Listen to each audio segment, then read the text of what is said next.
Yeah, it's kind of obscure, but be good intro to the ring kind of a thing. My intro music's underground. You've never heard of it. I'll just do Darth Vader's breathing. You might need to pick some fighting music for the fighting tournament arc. Fighting tournament art? Was this Dragon Ball? No, Nah, this is Yu-Gi-Oh! Because it's time to duel. Hello. And he's gonna illusion himself some Saiyan hair. Inchi does have a deck of illusions, so he draws a card and it randomly creates a creature. And suddenly appears a Goku. What? I think I still got some dragons in the chamber for that deck. Yeah, I bet you do. I bet you got every color of dragon. Like we need to have 18 sessions in a row where we train in the hyperbolic time chamber. Are you ready for that? Oh, I would love to do a training arc. Anybody can do one at any point. Sean, you can summon the dragon, but I can summon the Sugandese. What's Sugandese? Sugandese nuts. Oh!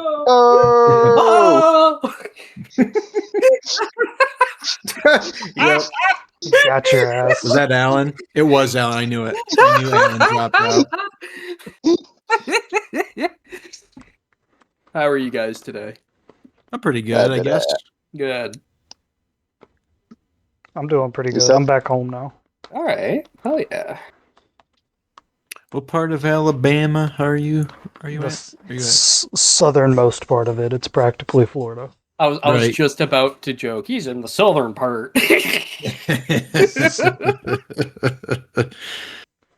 Yeah. Didn't I tell you I worked with a girl who was from Dothan? Isn't that where you're from? Yeah. That's the city I live in. It's the weirdest coincidence, but yeah. This city gets around. I think it's one of the bigger cities in Alabama. Oh, okay. But it's not nice at all. It's just big. Like there's no like. I believe in Joe Hendry. Hell yeah. Bum. It's not big. It's all like big box stores and restaurants. Like everybody comes here to do their shopping and then they leave. Or that's like the city closest to me, Watertown. Mm-hmm. It's where the Canadians come down, or they used to. I don't know if they do anymore because Trump might throw them in a fucking gulag. Oh no, not the gulag. Not the American gulag. Has anybody heard from Kirby? Nope. No. I thought he was in Friendos or in the other one. Dad Cave. Kirbathia. Oh yeah, no, he's not. Is he even online? No, his icon is grayed out. Oh. We'll give him 2 more minutes. Skids, why are you playing Warframe again? Because I'm bored. Next question. That's a very fair reason, yeah. Next question. Why are you bored? I just don't feel like writing my wrestling RPG stuff on the Foundry right now. That's a lot of work. Ooh, let me know how that progresses. I'm interested, although I am very not knowledgeable on that stuff, but it seems like fun. I mean, that's fine. It's basically roll dice and role play. Well, with Cypher, like I said, it's more narrative based, so you got to be more, improv heavy. Are you using like an existing rule set to base it off of, or are you doing that all completely from scratch? Yeah, that's going to be all from the Cypher rule set. Yeah, that's right. Yep. Because the Cypher, like I said, it's more narrative, improv, role play heavy type system. So is Cypher one of those like rule sets that you can like slap on sort of like any setting that you want, kind of a thing? Yes. Gotcha. Yeah. Cool. One book or PDF version of a book, and it was like over 700 pages, and it was so dense and so complicated. Like it was like real science and math kind of stuff, which was interesting, but it was a bit much for me. But really, that actually worked pretty good with the 5e with the Mass Effect system, and then Yeah, that's cool. And then like I'm proud of that campaign because I actually finished it, and it's actually a homebrew campaign. So yeah. Oh, nice. that's You a should lot be of proud. work. Yeah, and it ended great. Yeah, And it was like almost 50 sessions, so it was like 48. I thought it was sessions. 60. Yeah, I think No. it was 60-ish. Let me Was look it? back at it. I don't remember. Somewhere along the lines of like a fucking anime fucking season. Either way. They're getting shorter now. Or- Even One Piece is Are going to seasons instead of weekly. Jesus Christ. 13 episodes a year as opposed to 50. Never mind. Mass Effect had exactly 50 sessions. Oh, there you go. See? nice. That's Not like a whole bad. year, right? Yep, Yeah, almost, yeah. pretty And the much. fucking finale's muted. Yeah. Yeah, Audio issues on the finale. Shame. I'm sad about that, but whatever. We'll make up for it in the sequel campaign. Don't worry. It will maybe happen. I don't know. Yes. All right, so I even tried to call Kirby. He didn't pick up. So I think we will go without him if everybody's comfortable with that. Yeah, he can, join when he's able. All right, then. I'm recording. I got Roll20 pulled up. Everything is functioning. Wait, you're recording? Yeah. Yes. I post these episodes. No, I know. I was just. Oh, okay. You're an idiot. No, you idiot. So last session Right. was Better going. not say anything offensive. Like, fuck you, Mike. Hey, excuse me, And your eyebrows. Sam. What ethnicity are you? So I Mama. can figure out the perfect slur. God damn it. All right, everybody. Welcome to session 43 of the wonderfully wicked city of Waterdeep. I had to burp. It's at the not worst that moment. wicked. All right, everybody. Welcome to Wicked City. Last session, y'all went down into the Thieves Guild, the sewers underneath Waterdeep that are ruled by the monster mobster himself, Xanathar the Beholder. You guys negotiated some guild fees. He invited you to participate in his blood tournament that he'll be having when his casino opens. Thorgrin and Inchi volunteered to fight in it for different reasons. EB went down there to scope the place out under a contract from someone in the Sea Maidens Fair, or from the captain of the Sea Maidens Fair. Before we officially head out of the Thieves Guild sewers, Thorgrin, you wanted to go down there and talk to Xanathar about what you know about the Sea Maidens Fair. Do you want to still do that? I mean, did we agree to that or no? I don't know. No, I don't think you talked about I think you it mentioned it. before y'all went down into the sewers, and then I think you and I forgot about it. But I just want to give you that option now. Remember, you overheard some gossip that the Sea Maidens Fair is trying to get more jesters and clowns into Xanathar's hideout for some reason. The boss, Captain Zardoz Zord, has bigger plans. And that's all you know. You wanted to go tell Xanathar to see if it would get you in good with him and fuck over the Sea Maidens Fair. Oh yeah, we were deciding if we wanted to do that to get in good as a group with Xanathar. Yeah. Oh, Okay. Party thoughts? I think that's probably a better option. I think it is probably inevitable at some point that we would become enemies or be at odds with the clown group, the Sea Maidens Fair. And I think this is probably a more advantageous turn for that, Well, what we could also do is not tell them, and then afterwards, once the clowns are in, be like, "Hey, so do you know about this? Like, are you playing into their hand to double them over? Make him feel dumb and take it out on them, even though we're saying that, like, hey, that's a good plan, boss, even though he didn't think of it." Couldn't follow because you didn't use proper nouns or the names of the people involved. It scrambled my brain all up. Did you mean... Okay, so do we want to double over Xanathar? Like, we know about it, don't tell him. let the clowns come in and then tell him, hey, that's a great idea, tricking over the clowns by letting them in and feeding them false intel because they're trying to, screw us over. Xanathar is going to be like, oh, yes, I totally thought of that because he didn't. And then, he's going to take it out on the Sea Maidens Fair. And then we can use both to fight each other. And, we can go to the Sea Maidens Fair and be like, hey, so Xanathar knows about your clowns. So 2 times. You should do something about it. Yeah. Okay. Yeah, manipulate them into fighting each other. Create the conditions for gang war. Yeah, we could do that. I guess we'd have to weigh the pros and cons kind of a thing. They're both threats. Seems like Xanathar is much more dangerous. Have you seen a clown? I'd say that's on par with like a beholder. Blink and Inchi, what do y'all think? Have you seen the captain in his Speedo? I'm into it. Yes, they It's have. more threatening. They met him once. He was held captive underneath a school by a cult of demon worshippers. Oh, yeah.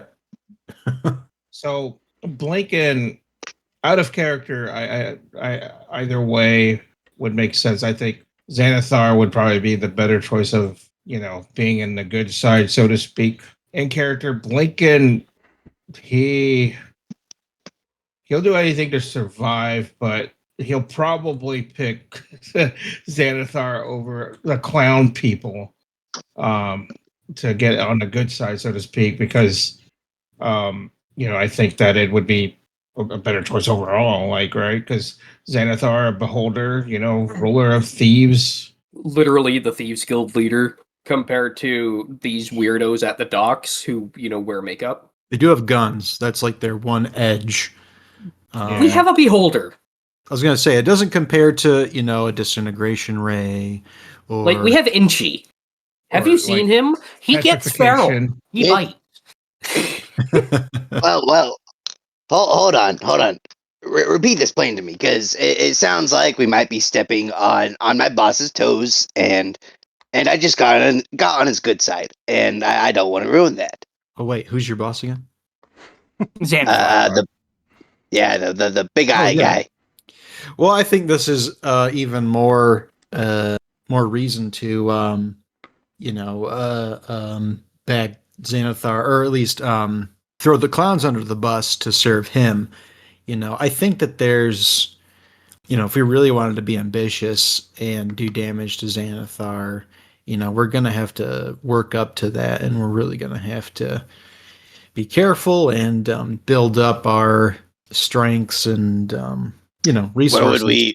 Where would we start to attack these clowns? What if we just had them fight each other? I think that's a good side effect if it happens. I wouldn't count on that. So, what if we don't tell him initially, and then once the clowns are in, we let him know, or we capture a clown and make them confess. That way, Xanathar has proof instead of just trying to trust us. Also, Inchi, you need to drop out of the fight. So when we capture the clown and make him confess, no. You drop out. I was trying to slip that one past you. I'll sliver your mind. I'll mind your sliver. Yeah. Just fair warning, I'm not gonna force you two to fight, but if you two step into a battle to the death together, I'm not giving you an easy way out. Oh yeah, what happened with that? Yeah, they both agreed to fight the fight to the death. I can't wait for my wizard to fucking fight a barbarian in an arena. It's gonna go well. When you all wanted to kill the Iron Lady, I'm like, do you want to really kill her? Okay, go ahead. I'm not gonna fucking make this a whole fight. If we withhold, we could be putting ourselves at risk if we try to pit them against each other and not warn Xanathar ahead of time. He could take that as you know, he could see what we're trying to do, I guess, you know. I don't want to treat Xanathar like he's all knowing, like he's got He's all not. of the cards, you know. But, you know, but Mm. we do want to be a bit careful, you know. Yeah. Sam, this is a Sure. very, very trope heavy campaign. So whatever like Uh-huh. vulnerabilities an actual mobster would have, Xanathar probably has too. Since y'all can't really Does come to Xanathar eat a lot of food? yes, he does. There's a lot of dead bodies Oh, around okay. Does he see a therapist? here. He has his pet goldfish, Siglar. Okay, close enough. Yep. I'm just making comparisons to Tony Soprano. Oh, okay. I didn't know because I haven't seen the show. Okay. So Oh. since y'all can't decide right now, we'll just leave that hanging. Okay. Let me take y'all over to the map of Waterdeep. I guess it's not a very smart idea to be discussing that stuff within Xanathar's lair where he has spy eyeballs every 10 feet. You guys were walking know. through the sewers, I'll give it to you. We were using our secret half pints speech. You know, Yes. it's Yeah. like Pig Latin, but different. You know what the leader of the Thieves Guild will never expect? Thieves can't. That's right. All right. Yeah, So he's never heard that before. So y'all come out of the sewer entrance next to the yawning portal. Blinken, you have some paperwork to file with the bank. Everybody else, tonight is the opening night of the Fool's Half Pint, your bar in Troll Skull Manor. Y'all have to get this paperwork done. You need to get supplies. You need to invite as many people as you can. Do some promotion. You have a busy afternoon ahead of you. It's currently noon. What time would y'all like to open up the bar? Yeah. What time do bars usually open? 4. I mean, they can open as early as 4 a.m. Yeah. Let's watch 14 episodes of Cheers. Then we can Done. decide. Norm. Sorry. I was gonna It's your grand opening, so y'all can start the party whenever you want. That's true. Yeah, I think I don't know if 4 is a good time, but I guess until then we should really spread the word. Yeah. So Blinken has to go file paperwork. Someone has to get beer and mead or go to the guilds and ask them to deliver it to the shop. Someone needs to do promotion. Someone needs to go invite all your friends. Y'all could pick and choose your duties for what to do until like you open the bar. You can send me to go do the boring administrative ordering stuff because I'm new. I don't know all of your contacts, so I can at least do that. Yeah. Evie, you could roll for some contacts too. You know people. You've been in the city for a while. Right. Well, Yeah. Mm-hmm. how are we going to do this as cheap as possible and get as much out of it to start? Well, that's the first question we need to ask. This He's a is true a business, Oh, also, right? I should say, and Blinken would in character know this and probably inform y'all. Y'all are running a business. You will need to keep books, keep receipts. You will need to keep everything above board. If you serve ale, it better come from a guild house and you better have paid for it. Same with any food or anything like that. You are running a business in Waterdeep, the city of guilds. Boring. So, first step of business, we're going to have 2 books. Oh. One that's legit and one that's not so legit. God damn. Schemo steps forward. Have any of you cooked books before? And he looks Hey, around. don't you cook my book. Okay, so that's I a don't know no. what you guys are cooking books, but I this mean- one is mine. It will not go in the fireplace. I can have my wife Skylar cook it for us. EB, aren't you a mastermind? Do you think that would apply to this? Yes. I'm a mastermind. I'm a master of minds and manipulation and skeevery and skullduggery, all of that stuff.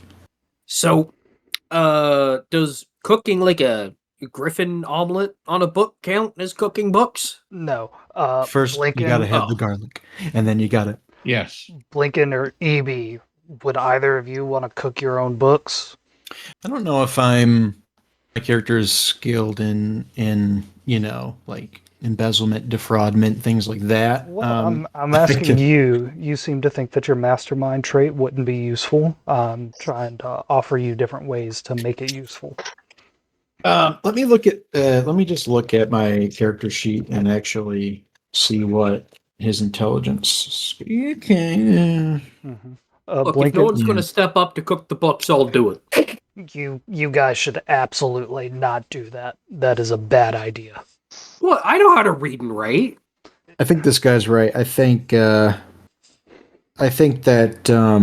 How about this? How about we try it the honest way first, and then if we start to fail, then we can resort Name to one crime. honest business that's still in business. Well, I mean honest as in playing by the rules of Waterdeep, you know.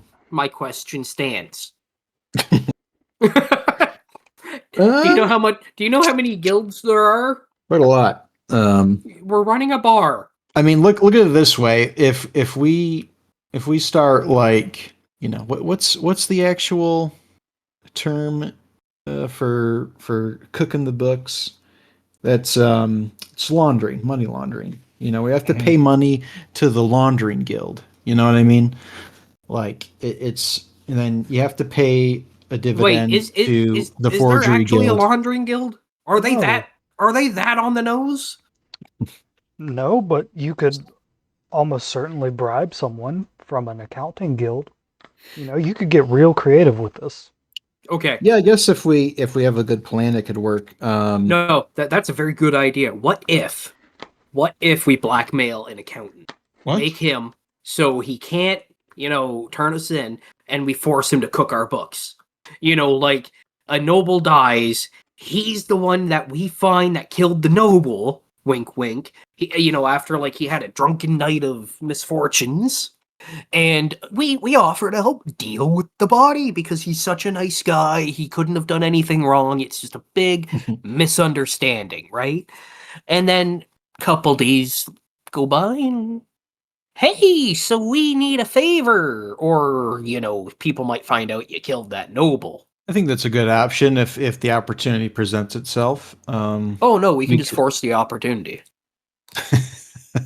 There's a ton of lesser nobles no one will care is missing. All right. Yeah, we could just pay him off and compare the cost of that to. Oh, we don't even have to pay him at that point. Well, no, but we're I'm saying literally holding his life in our hands. If blackmail doesn't work, that's what I mean. Okay. If blackmail doesn't work, we turn him in for murder Okay. of a noble. I just put in the Discord chat the things y'all need to do before you open tonight. Get some hirelings. That's and these are optional. I'm not trying to railroad y'all, but if you want a successful business opening, you would get some staff, get your ale, get food. If y'all want to serve food, that's a different guild. God damn it, Mike! I flunked out of economics in college. Okay. I'm not gonna make you do KPIs, man. You need to invite some friendly NPCs. You need to get the word out there, and Blaken needs to go to the bank. So who is doing what? And she just throws up minor illusion above his head that just has an arrow pointing and flashing and says bar this way.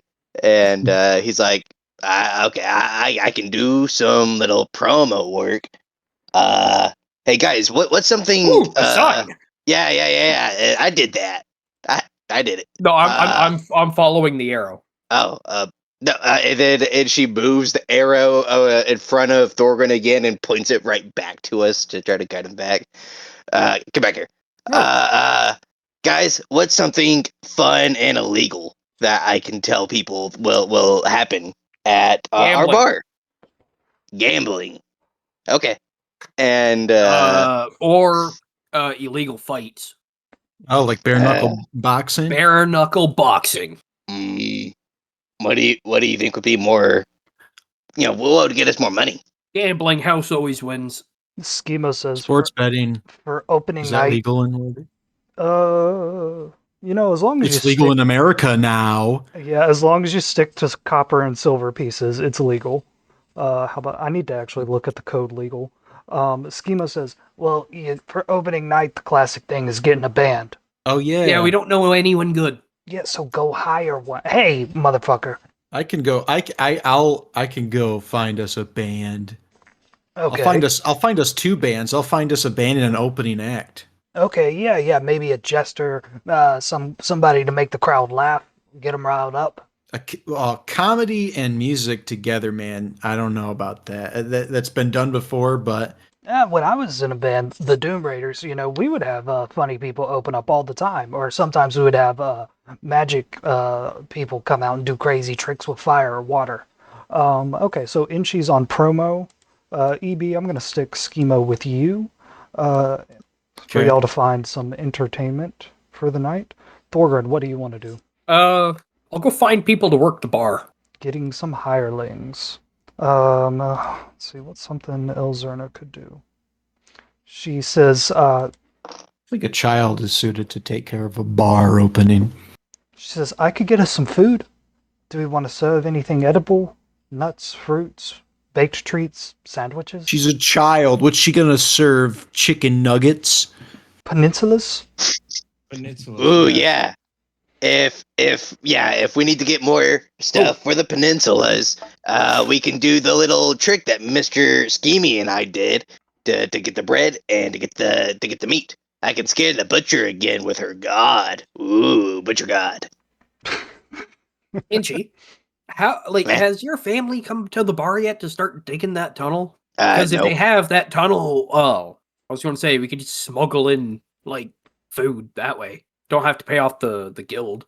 No, I haven't been in the tunnel for a while. I thought you were doing that. No, you said goblins can eat dirt. Well, sometimes. Yeah, so I thought you were doing it. It's how you ate. Well, yeah, but I had to go, do stuff for the Thieves Guild and I thought you were getting your family to do it. and Free Well, meal, no. and they get shelter. they're making soup and like 30 thieves spears, I think. If that I- tunnel was there, we could serve your family soup and keep all Mhm. the money, or give it to your family. All right. I'm sure I've got a deadbeat in there that I can bring over. They're Bring just- a few. It's It's a big all tunnel. right. Okay, All right. so Elzerna's gonna go get bread, pork wiener, pork sausages, and chili, right, for the peninsulas? Is that the only food y'all Yeah. want to serve at the bar? I think we need to bust out the grapes and gravy. No. Yeah, We need. it'll go gravy. great with a half pint. Okay, she says No. the fruit supplying guild is a separate guild from the baked goods and butchers guilds. I'll go talk to him. Okay. All right. So Elzerna, she's of course disguised as an adult human woman, and she gets the business account number from you, Blinken, so she can go and make some deals to get stuff delivered to the bar for tonight. And Blinken, you have to go to the bank. Yep. I need to use the bathroom. When I come back, everybody's going to get a turn kind of role playing to see how successful they were at doing their thing, and that'll determine how well the opening goes. And then the opening's going to be just, I got some fun and shenanigans. All the NPCs you like can come by, and we'll just have a fun bar opening session. And Kirby messaged me and said he might show up. That's cool. cool. Yeah, message He him might. Ooh. and shame him into coming. Yeah, he said he wasn't feeling well earlier. I'll be back in 2 minutes. Oh, he has a tummy ache. I'll let him be. I get that. Yeah, you can relate to that. Yeah. I haven't talked to. Well, no, Kirby was on it earlier. And he went somewhere with Savage. Yeah, I saw he was on earlier today. And then I went for a nap, and, well, now it's D&D time. Yeah, I was on earlier, and I went to clock in for work, and Now it's D&D Yeah. time. yeah, now it's D&D time. Woo! Want to hear something silly? Well, My stealth is at +9 now. well, no comment What? on that. No Yeah, comment on that. How? I took skill expert on level up. Well, Thorgrim's been sneaking around a lot, and he's been doing really well at it. I thought it fit. Fucking most stealthy tank I've ever seen. Look, I'm extremely tanky. but I've gone out of my way to lower my damage output. Yeah. And I'm supposed to fucking fight that? I don't want to fight you. I think you do. No, I don't. That's why I'm trying to talk you out of it. I joined first. Hey, as soon as I heard that was happening, I was mind on it. Like, it's, what was it mentioned, like, by, Kick and John? Yeah. That they had a fighting pit? I'm like, ooh. That was my whole purpose of going down there, making that deal. To fucking get in that tournament. We'll figure something out. Fucking do the death, motherfucker. Yeah, we'll figure something out. Okay, I am back. What are y'all arguing about? The fighting tournament. Okay, great. Okay, so everybody roll initiative. Okay. Let me use my fancy die. Do it. Hold on. I've tried loading Roll20 for an hour today. Oh no. We The gotta computer needs to be put out to pasture. We need to do GoFundMe for like a Starlink for Sean. I've been eyeballing some at Walmart. Is it the computer or your internet? Computer for sure. Okay. I've had this guy for maybe 7-ish years, and I haven't treated her too well. All right, so Sean or Brax got a 14. 10. 10. Okay, hold on. Now, did that roll with initiative? Or roll it with advantage? No, it didn't. 20. 20. Dirty 20. Blinking with the 18. EB, what'd you roll? I'm rolling now. Give me one moment. I thought I had this page up already, but I guess I... 2. Oh, I got a 2. All right, so it will be Thorgrin going first. Thorgrin, what were you walking off to do? Brax? 1 second. Sorry, I got something going on in the background. It's fine. We'll go to Blinken. Blinken, you go to the bank. Let's say it's up here. In the Trades Ward, near the City of the Dead. The big, like, Central Park / graveyard of Waterdeep. You go into the bank and they saw you earlier today. They're familiar with your business. You present the contracts that Xanathar gave you for the guild. It also works as all of your guild authorization paperwork. You're opening a tavern, so you're going to have to pay the Tavern Keepers Guild, but that's approved. You're going to be serving food and drinks, that's approved, but you're still going to have to pay them and deal with them. Let's see. So what was the final amount that you got? Rainier gave you 200 gold coins, as I recall. And then Xanathar is cutting your guild fees in half and will continue to do so as long as you let his goons drink at your bar for free. I think that's what we settled on, right? So how much did I make you put 1,200 in the bank earlier today, or 1,300? I think it was 1,200. Okay. So with that money that you give them from Rainier, they put that into the account and they give you your own 200 gold coins back. It's a very silly transaction where you give them a pile of gold coins and they dutifully take it back to the safe in the back and bring you out a tray of 200 completely different gold coins as they mark it in their book. So you get all like your authorization paperwork, like that's all good to go. She says that we received notice from the guild foreman at your tavern. The renovations are complete, so this payment will go out to him when he comes to collect it. Other than that, Mr. Plantfoot, enjoy your new property, and I wish you well upon your grand opening. Whenever you get to your business, some guild representatives will stop by to sign more paperwork, but for tonight, you are all above board. Okay, and then Blinken just nods and says, "Thank you very much. Looking forward to making some business, and hopefully things will get well. Have a good day." And then I bow, and then okay. She bows back and says, "Thank you for your business, Mr. Plantfoot. Oh, you should go by your tavern. I'm sure there will be paperwork to sign from the guild foreman and the other guild masters that show up." Yes, will do. Thank you. All right. So Blinken, how do you want to get back to Troll Skull Alley? Do you want to walk, get a cart? You're a businessman these days. You'd get a private cart with those 200 gold coins. It's some time, towards the opening, right? So I think I'm just gonna take a stroll, walk towards Troll School, just kind of take the air in, kind of pop out a pipe, and then hear some violin and raining. That's wonderful, Blinken. You do that. There are carts that abound with food of different types from all over Faerun. You can get a mug of ale and just walk down the street with it. It is noon in Waterdeep, and it's not too hot because the winter is coming in. It's about a good 65 degrees, hottest part of the day right now. And the city is as lively as ever. Children run around playing shopkeepers scold those same children. You see a newspaper that says Castlenter Manor Massacre still unsolved. You see another newspaper that says Lord Grauhun's inauguration in 2 weeks' time. You see another newspaper that says Doom Raider trial starts in 2 days.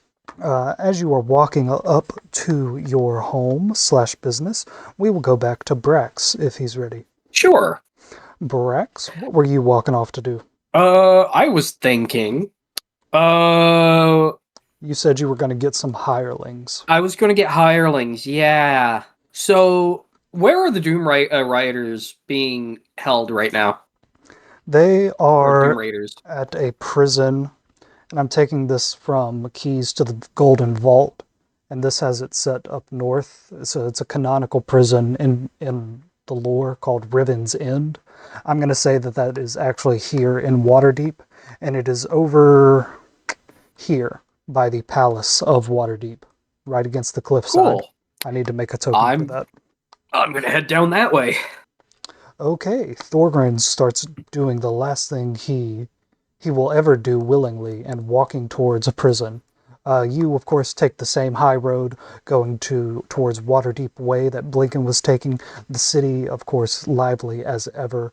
Musicians play, carts go by with workers, and fancier carts go by with nobles and guildmasters and the rich people. And eventually you make your way over to the Riven's End prison. The prison is a massive 6-story tower with bars on very, very small windows going all the way around it. There's about a 60-foot wide courtyard around this tower, and surrounding that courtyard is a black wrought iron fence. There are multiple City Watch standing around all around that fence, and then there's an entrance to the grounds that is staffed by about, let's say, 15 City Watchmen at a time. What do you want to do? Quick reminder, am I actively wanted as Thorgrin? No. Cool. I'm going to walk up. You are probably, you did get deputized by a City Watch officer to help with the arresting of the Doom Raiders. You're right. Yeah. So I'm going to walk up. Mm-hmm. I'm deputized. That was like a month ago, dog. Yeah. I was deputized. In real time or in game time? Game time. Both. I'm going to walk up, yeah. That was like 20 sessions ago in a story arc called Defying Gravity, Sam. It's where they met the Artificer, actually. So you walk up, there's clearly like a lower level City Watch person who's there to like do intake. You have to wait in line for a few minutes, and then it comes your turn. What do you say? What is the bail set for the Doom Raiders? Bail for the Doom Raiders, let's see, that's Istrid, Davil, and Zyraj the Hunter. You bailing out all their new fans too, or just them? Just them. Fuck the fans. Yeah. They got a lot of fans in there these days. It's like a concert every night. It goes crazy. He says... So you want to get rid of them in case they incite a riot. Is that what I'm hearing? He says, actually, everyone's been very calm since they came around. I would like to keep it going. I think the music really gives them something to focus on other than, shaking each other. But bail for all three of them. What if you let them out? What if you were to let them out and that would show the prisoners, they're treating the Doom Raiders well. Maybe they should go easy on the guards for like a little bit. He says, so that's very far above my pay grade. You'd have to speak to the How warden. much is the bail? He said for each of them is going to be 3,000 gold coins, 1,000 for each of them. They are, of course, under arrest for attempted murder and such. Yeah. And actual Okay. murder, now that I recall it. Oh, a little murder, but how much? Like, are they? What's the sentence right now? The city watch officer raises his eyebrows at you. He says, well, sir, I'm sure you've seen the papers about their trial actually starts in 2 days. But what do you think the consensus is going to be? Your opinion? Well, they say that they're innocent. All the fans in and outside of the prison think that they're really innocent. No. Your They thoughts? gotta- Do you think they're gonna like get death sentenced? They're gonna be exiled, banished, life in jail, life in the dungeon? He says, when I first read the report from Lady Artificer, I thought they were going to be locked up for good. But honestly, man, I've worked a few shifts in there, and I talked to Istrid, got their side of the story. I think they were set up by some strange goblin working with a beholder. They honestly sound like one of the victims in this. Davil says someone ripped one of his earrings right out of his ear. Yeah. Oh. Okay, I didn't know that. Okay, good to know about the bail. 3,000. Gonna have to find different people to entertain our bar tonight. Okay, thank you. He says, have a good day, sir. Okay, Thorgrim, what do you want to do now? I'm going to go to the sleaziest, cheapest bar there is. And I'm going to hire muscle bartender. Like, I'm gonna, try to just put a crew together for cheap. It's a hole in the ground in the city of the dead. Yeah, it's called the Burrow. There's 2 guys in there and a broken coffin with a rotting corpse. So you know what? I'm gonna go to Skullport and just hire the ruffians down there. You go through the first layer of the Undermountain, go all the way to Skullport to find some labor. Walk into the bar. Hey, I just need the lift down. Oh, you're gonna brave the Undermountain? No, I'm hitting the other bar. Actually, I'm gonna change where the prison was. It's gonna be right here next to Blackstaff Tower. Okay. So. But yeah. I'm trying to think up a bar off the top of my head. Did y'all know that canonically in Waterdeep there is a drow face bar? A bar that is decorated to look like the Underdark, and all the servers wear like masks to make them look like deep gnomes or drow elves. I didn't know that. That's funny though. Yeah. That's funny. That's cool. So, you go to a bar, the seediest bar in town. You're probably gonna have to walk all the way to the docks ward for that, man. You gotta go down by the docks. You know what? No. Sorry. Xanathar's goons are going to be drinking for free in my bar. Mm-hmm. I'm going to the Sea Maidens Fair to hire bartenders. Fantastic, Thorgrim. I love that. Dude, that's great. I have to rewrite some stuff, but that's a much better plan. Okay, so we'll get back to you. As you're walking all the way down to the docks ward, are you going to walk? You go or down are you by gonna the get a docks. cart? Lots of fluids down there. Or are you going to get on one of these big communal carts that carry like 20 people and they're drawn by six horses? That's the cheapest way to get around. I have a movement of 35. Uh-huh. I have a constitution of 18. Mm-hmm. I have an athletics of 7. How long would it take me to run? If you run, it would take you 30 minutes to walk all this way. If you run, you he's can a get there. barbarian. You can get there in 20. I'm just like sitting at some store and then I see him just run by. I'm gonna have a nice jog down to the dock district. Yeah, Blink, can you stop to get yourself like some espresso right here on the corner of the high road?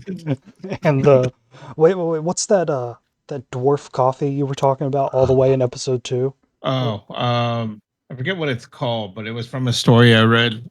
Yeah. Sugar coffee. Yeah. Lattes and something. Yeah, it was some orc that made lattes or something. I think that's what you talked about. So there's actually a version of that right here on this corner. It's a little bit overpriced, but you're okay with that. And you're just taking a sip out of a tiny little cup, and then you just see Thorgrim just Terminator running all the way down the high road. I'm just gonna take a sip of my espresso and like, just in case if somebody's looking, I just shrug and I'm like, I don't know that guy, man. I don't know. If I'm Terminator running, my eyes are wide open. Yeah, fully. Yeah, I could actually see that. Unblinking completely, and then blinking as he runs past. Like a full second later, the wind hits you because he's running so fast. Okay, who was next in the order? I think it was Inchi. Inchi, what did you say you were going out to do? Well, You were going to do promo, so you need to get as many people to come to the Fool's Half Pint for the grand opening. How do you go about that? where's the most crowded corner? Like what's our Times Square? The market up here. All right, and she would like to head to the market. Okay. And you also walk by blinking, drinking his espresso. And she walk up the high road. Or his latte. And she gives him a teethy grin as he waves and walks past. Blinking, do you wave back? I nod and wave back and then kind of like point towards where Thorkin just runs, and like shrugs right while he was just only pointing. Mm-hmm. And she Uh-huh. And she just snaps his neck in the direction because and just continues walking as he gawks on and tries to keep watching. Yeah, you bump into someone because you're looking the opposite way from where you're walking. You tell them to watch where they're going, and then you continue on. Hey, watch where you're going. You continue on towards the market. The market is a big, wide open square full of shops and bazaars. It's where you come to get trinkets and simple materials and things like that. And then every once in a while, there's a cart that trades in some rare items. So there's a ton of foot traffic here. Probably hundreds of people just in this square alone. Over here, by the statue of the Great Drunkard, there's dozens and dozens of people all waiting in line so that they can sit and pose for a painting of them in front of one of the great 50-foot tall statues of Waterdeep. Inchi, you're standing there with a sign above your head that says, "The Fool's Half Pint." How do you get people to pay attention to you?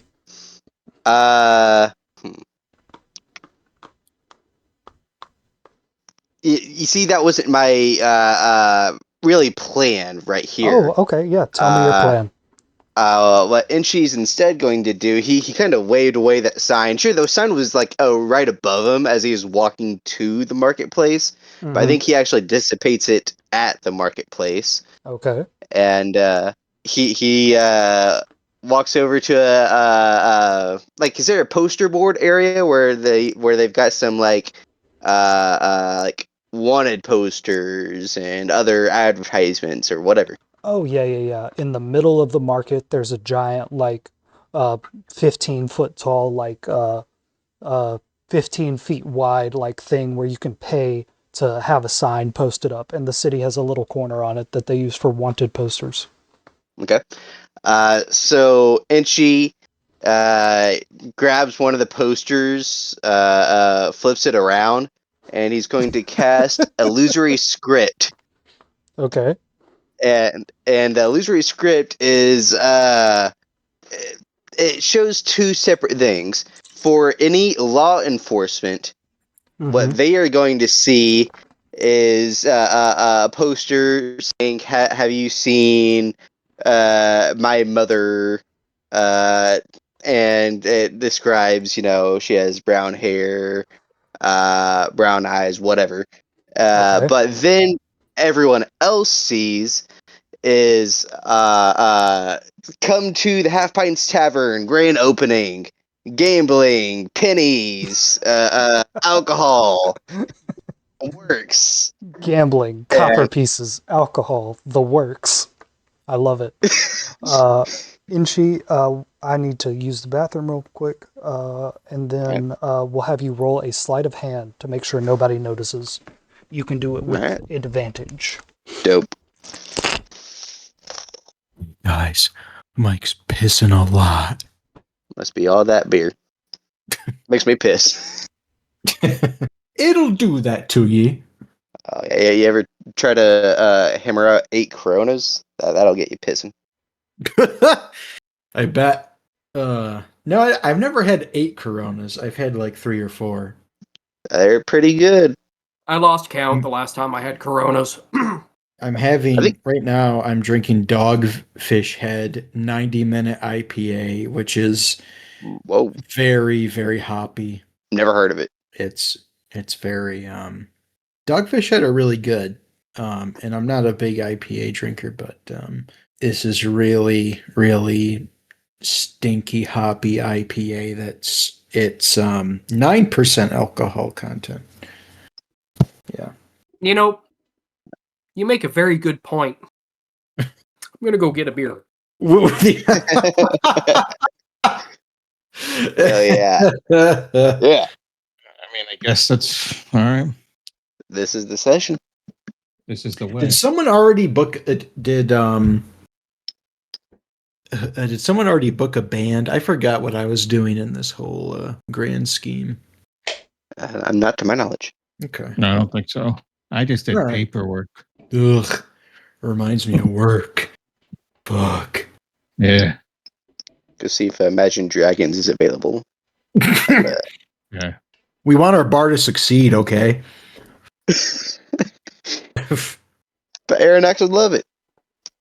Maybe look for some band called Dragon Force. I was gonna say I'll take Dragon Force over Imagine Dragons any I've heard of goddamn Dragon day of the Force. week.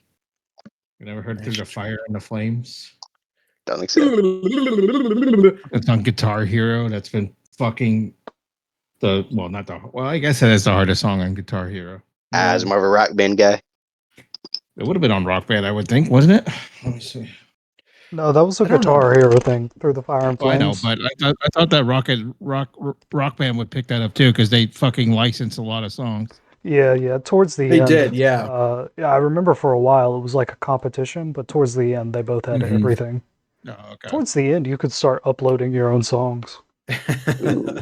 I have a very old video clip on YouTube, if it's still up, of my brother's stupid neighbor friend playing Through the Fire and the Flames on easy. Oh God. that's something. Yeah, it's pretty stupid. I'm like, I'm bored. Why not? Let's do it. All right, Inchi, you have a very clever plan for how to advertise your bar. So this involves walking up to this big board, and there's a person there, not a city watch, but a private security person. They have a sword on their side. They're wearing armor, but their job is clearly to, make sure people pay to put their signs up. So you have this clever plan, but you need to do it when he's not looking. Roll sleight of hand with advantage. You need to. That God, is a that video- 17. All That right. video is 18 years old. Holy shit. Yeah, man, I saw a YouTube video that said 20 years old, and I was like, "What the fuck, dude?" That's not supposed to Yeah. exist on YouTube. Yeah, man. It's crazy. Miss Kingdom South. Back when the internet was good. Yeah. Okay. Yeah.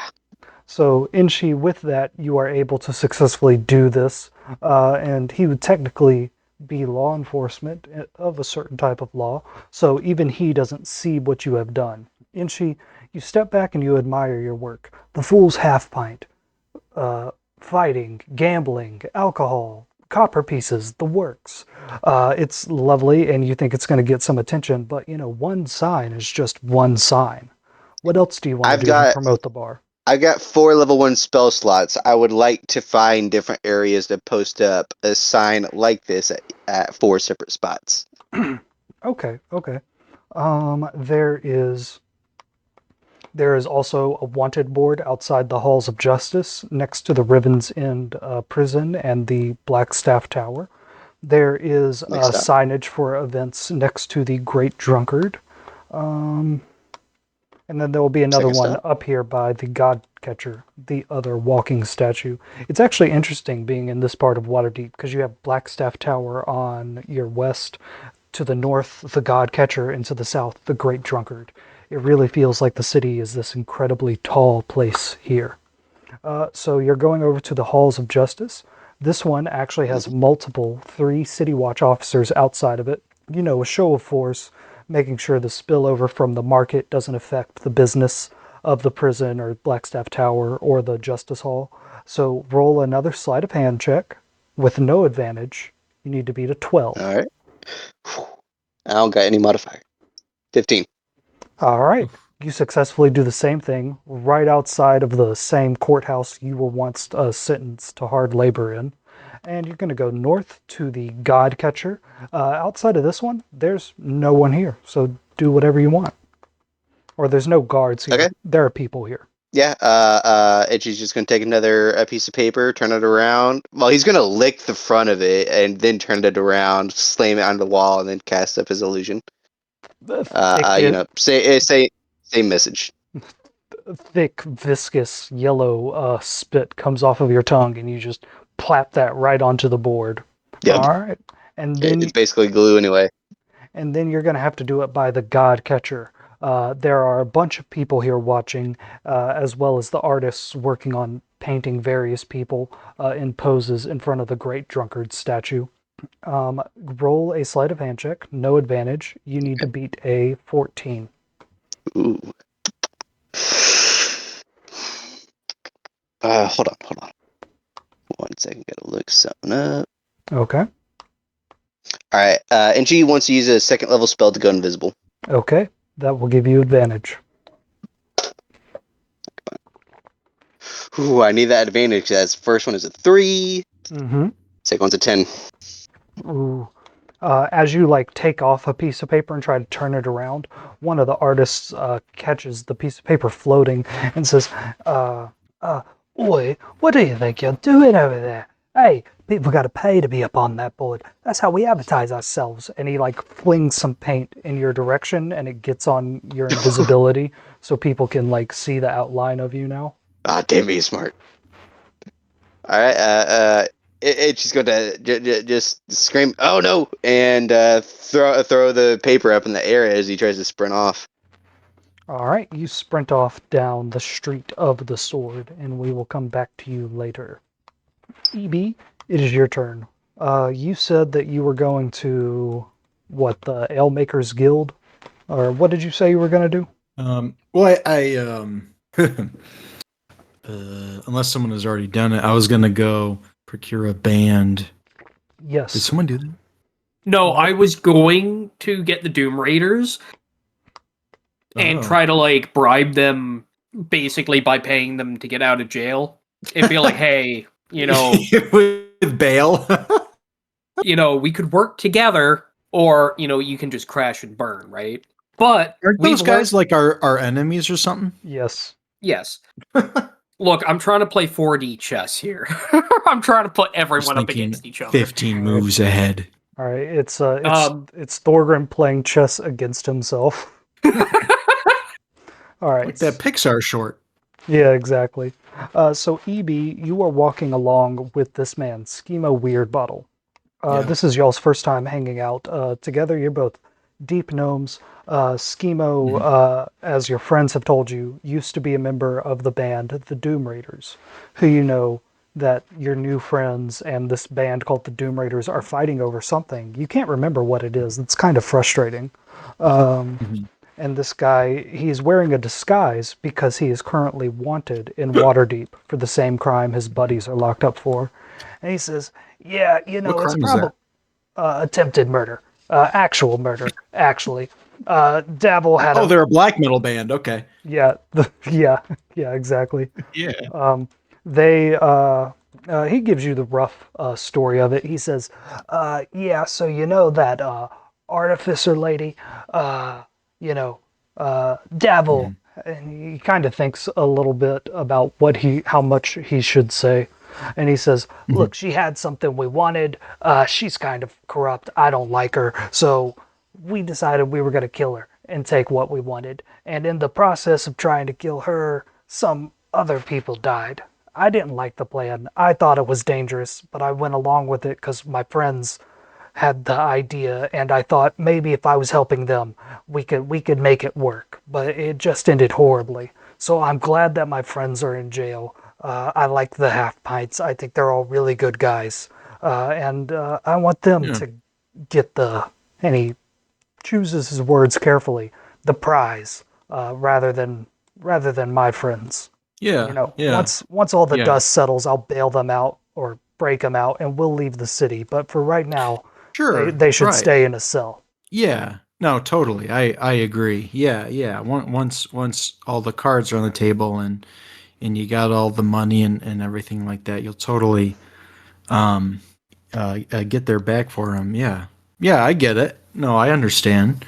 Um, on the same way, me and you we're both Zwerfneplin, both from the underground. We know what it's like. It's pretty hard down there in the Underdark, but it's also hard up here on the surface. But we do what we got to do. So I feel a certain kinship in you. Not just from the deep gnome aspect, but from the slimy, backstabbing, cutthroat, um, you know, uh, complete self-interest side of things. I understand what you're all about. So I feel a certain kinship between us, but yeah, I'm glad that my team is up on top rather than your guys right now too. He says, yeah. Yeah, you're definitely a part of the team now. They told me what you did with helping them out with the Assassin's Guild. That was incredible, man. And he switches to Deep Speak as y'all are walking, because you know Deep Speak, right, Sam? Yeah. Okay. And as he's walking along, he says, "Yeah, I used to be cutthroat like that, but I think I want to change how I do things. I used to only care about me and my bandmates. They're my brothers, they're my sisters. We were street rats in this city, but I think I wanna do good things for good reasons, and I don't really know how to do that. And I think if I stick around with the half pints, I might learn a thing or two, or maybe not. I don't think they're gonna keep their hands clean forever." But he says, if you want to find a band that's good enough to play in a bar, I've owned a few bars in my day, played at a lot of them with the guys back in the day. But just go to a bar that has a band and offer to pay the band more, and see if they'll come over to you. Swipe them out from the competition. They do all the research. We get all the reward, right? Yeah, I like that. He says, "All right. Yeah. All right, what kind of band do you think we should get? The more casual the band, the more casual the clientele. But sometimes that's how you get nobles and rich people to come in, just by playing a few harps and violins. Or," and he kind of smiles. He likes this idea. "Maybe we could get somebody that gets the whole tavern stomping their feet. Oh yeah. No, I've heard of a band that I have in mind. Side note, I don't think so. I think it's under speech or whatever. It's not deep speech. Oh, my bad. Yeah, you're right. That's like an abyssal whatever. thing. Yeah, we're on the same page. We're the same species or whatever. Like, Yeah. I think speech is like the really like Mind Flayer. Yeah, I think you're right. I think you're really right. weird. He speaks the language of the Undermountain with the deep gnome accent. Right. Yeah. It's like Underdark, but with a lovely Irish lilt. Undercommon. Undercommon is what it is. Undercommon, yes, yeah, Undercommon with a lovely Irish lilt to it. Exactly. He says, "Well, if that's what you want, man, you know what? Let's just poach something from one of my bars." There's a band that I've heard of, and I haven't been to one of their shows because I heard that it actually causes ear damage. But there's a band called let's see here. They're called Moat Orehead. Okay. Yeah. Moat Orehead. Those guys. Yeah, We bought them into play once. We had to replace the windows after they were done, man. They broke them. Yeah.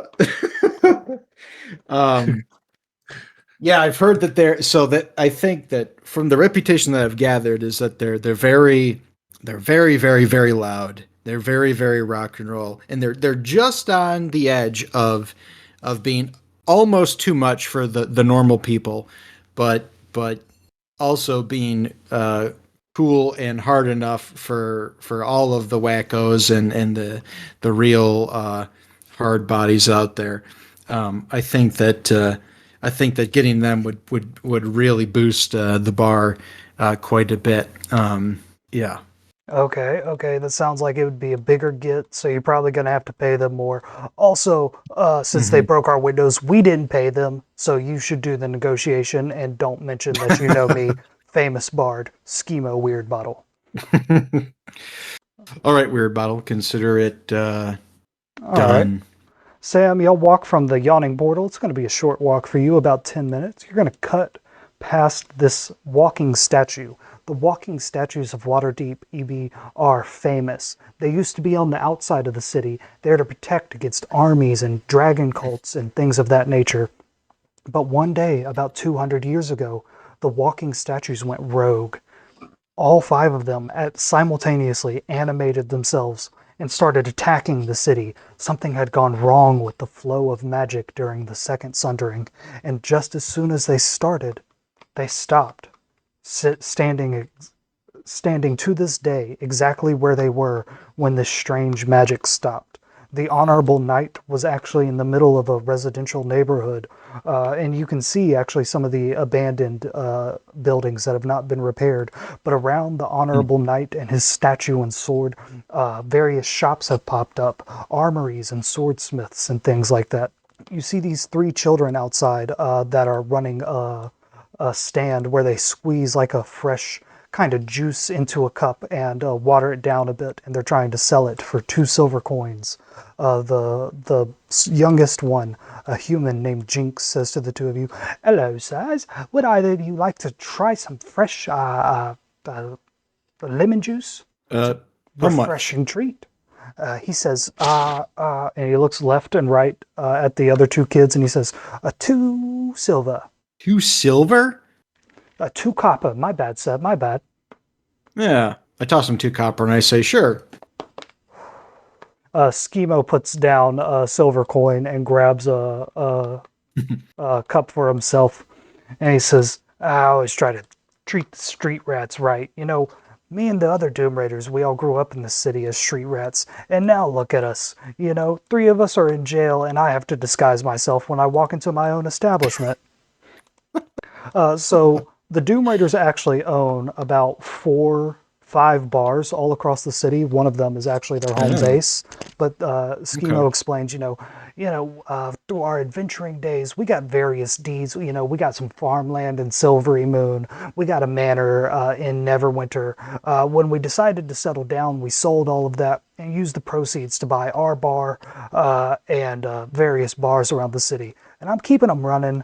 Istrid from the jail is doing the books still. But this is what me and my friends need. You know, we don't need a crazy amount of gold. We just need what we can earn. And he walks you into a sketchy little bar that's on the high road. There's a lot of foot traffic here, and Sam, you just hear the loudest music possible coming from inside there. You swear to God, when you walk into the bar, you can feel it like they're casting Thunderwave with every note that they play. And he hangs out by the door in his disguise. His disguise just makes him look like a different deep gnome. It's not like a crazy disguise. Right. And he says, as soon as they're done with this song, they'll probably take a break. You can go and talk to them after that. All right. Sounds good. Sam, when I come back, I will do that. I had 1 shot of tequila, and now I have to pee every 5 minutes. It's crazy.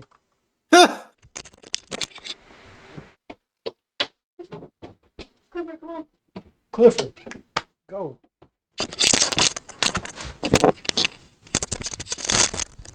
All right, guys, I'm back. Sam, are you here? Yeah. All right.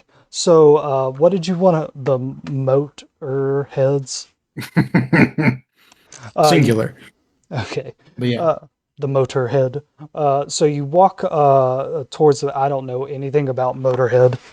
Are they a band that wears a lot of makeup, or are they just like grungy rock guys? I picture them as a bunch of gnomes. So in real life, Motorhead are like this sort of quasi legendary If anyone metal here doesn't slash know Motorhead, they're a rock band. disappointment. Listen, Mike. Okay, Mike and I haven't had the sit down where I really him and I need to really go back and forth. He needs to educate me on hip hop, and I should educate him on rock and metal stuff. But for Mike, Motorhead are like this quasi legendary band that kind of like was between like hard rock and heavy metal in like the late 70s, early 80s. And they're just like a pure and no nonsense, just rock and roll band. So yeah, that's where all that comes from. Okay. Okay. I'm looking at a picture of them right now. They look like bikers. Okay. Yeah. Lemmy is the front man. Yep. It's weird. Motorhead's one of the few bands like these days, like almost all of the people who have ever been in the band are dead. Because they partied so hard. Like they're the real, when it comes to rock and roll, they're the realest deal, when it comes to that stuff. So, okay. To oversimplify it, but Have you never heard Ace of Spades? That used to be everywhere. Like, have you ever played like a Tony Hawk game? Yes. Also, Triple H was at the funeral of Lemmy. Because they did. That's right. Yeah. I threw the music video in the D&D chat. So Okay. you can Yeah. listen to Ace it. of Spades. Okay. They're such an awesome band. Yeah. Like Overkill is such an awesome song. I actually have Born to Raise Hell going in the background. They're a great band. They're just it's such a perfect rock and roll because and Lemmy is ugly and his voice sounds ugly, but it doesn't matter. Like they just did it, and they're just an awesome rock and roll band. That's so crazy. It's just a great anomaly of rock music. Sam, you are watching this group Motorhead finish up this raucous song, song that you can tell is named "Killed by Kelemvor, the God of Death." And I appreciate your commitment to this after knowing very little of the band. So I applaud Mike. Furiously Googling. That's awesome, and that's a good song, by the way. All right, I'll check it out when we're done. But they finish off their song, and sure enough, it feels like your chest is vibrating. They have these strange crystals on their loops and harps and pianos and drums that just make everything sound jagged and very, very loud. And as the song finishes, are they British or American? Oh, they're very British. He says, thank you, Doom Raiders bar number 3, whose name I've forgotten. We'll be back on stage in 15 minutes, assuming we don't get lost on our way back. Yeah. And he waggles his tongue at everybody. He's got a chin strap beard everywhere except his chin, because it goes up into a mustache. And he's wearing a top hat with 2 embroidered crossed swords on it. And he scopes out the whole bar around him, and first his eyes settle on some orcish ladies that are giving him the eyes, but then he looks at you, and he can tell that you mean business, and he walks up to you and he says, what are you doing around these parts, mate? Oh man, I bow to him like in Wayne's World when they go, oh, we're not worthy, and I say, I need you to play the headlining act opening night of our bar tonight, and I give him all the details, and I say it's in Troll Skull Alley. It's in the roughest part of town outside of the dock wards, which probably doesn't mean jack shit to you, but Schemo Weird Bottle whispers in your ear, the bartender is a ghost. The bartender is a ghost. Yeah. The bartender's dead. He's a ghost. He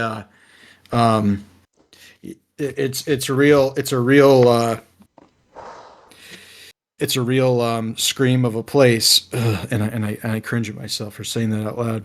But I'm struggling here to try and book these guys. I know how important this is. I need this band to play opening night. I just had a thought. Mhm. Liff, or the bartender, he doesn't like having a dirty bar. Well, I'm literally hiring, goons for the bar, and then you're hiring Moat the or dirtiest Head. band. Yeah, I would hate if this turned into a total clusterfuck. I would I definitely was not going to allow say, y'all to are do we making that. a dive bar? I would definitely not allow y'all to fuck yourselves. So Are we making a dive bar? So, Sam, you talking about this band that will literally blow the windows off this place to come and do a grand opening Yeah. at a freshly refurbished bar. And he says, Oh, yeah. "Oi, so we're already contractor here today, but what is contract but paper and ink? But they're paying us 10 gold coins to be here all night and all day. What are you going to offer me?" 10 gold coins? Why, my good man, we're going to pay you 60 gold coins. His top hat like flies off of his head and then comes straight back down.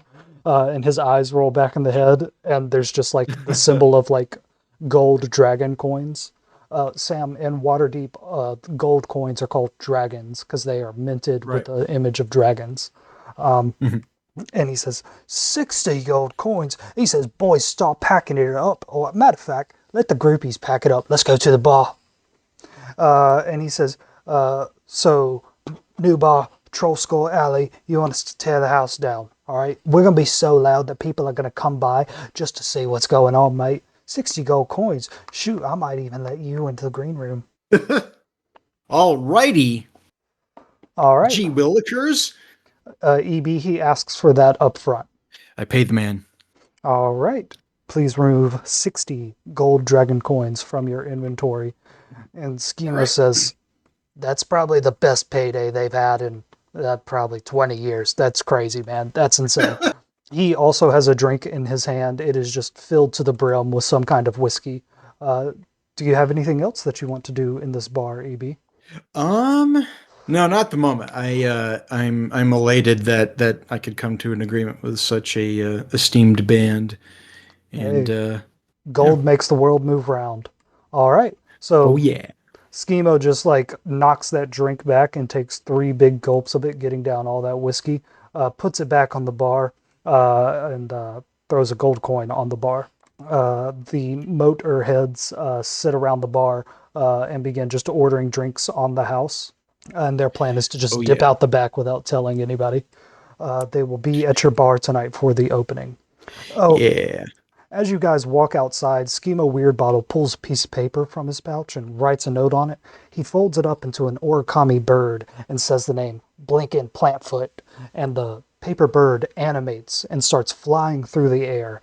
We follow that paper bird as it soars over the trades ward and over to Blinken, who is just finishing his latte from the Orcish Cafe. Blinken, a paper bird begins fluttering around your head. You know that this is a message system in Waterdeep and that this one was clearly meant for you.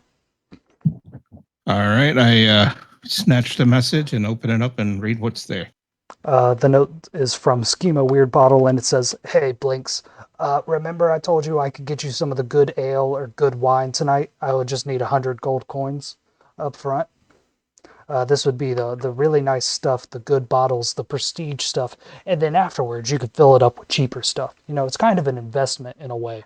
And then I guess I'll put in a origami note as well. I'll write up saying to Schemo, it's gonna be addressed to Schemo, and says, "Sounds good to me. We'll meet up at Troll School soon." All right. He has enough gold that he can pay for that himself, and he'll just get the money back from you. Oh, okay. Yeah. Blinken, you need to go up to Trollskull Manor because you have paperwork and guild masters to deal with. You Yeah. stroll up the high road all the way through the North Ward, and you take a right down Delzoran Street. You pass the spot where you fought Milton and the Chain Devil. What was his name? Osvalando. And you walk into Troll Skull Alley, and the first thing you see is the guild foreman. There, he's standing outside with his fellow workers. They have a bunch of trash bags with them, trash wrapped in cloth. Just a second. And he walks up to you and says, "Well, Mr. Platfoot, sir, would you like to inspect my crew's hard work, or Do you trust me enough to sign the paperwork? Yeah. I take a quick glance at the paperwork, and then I look around at the the outside perimeter real quick, and I said, "Well, it looks pretty good to me." He says, yeah, And, you got all new floorboards in there.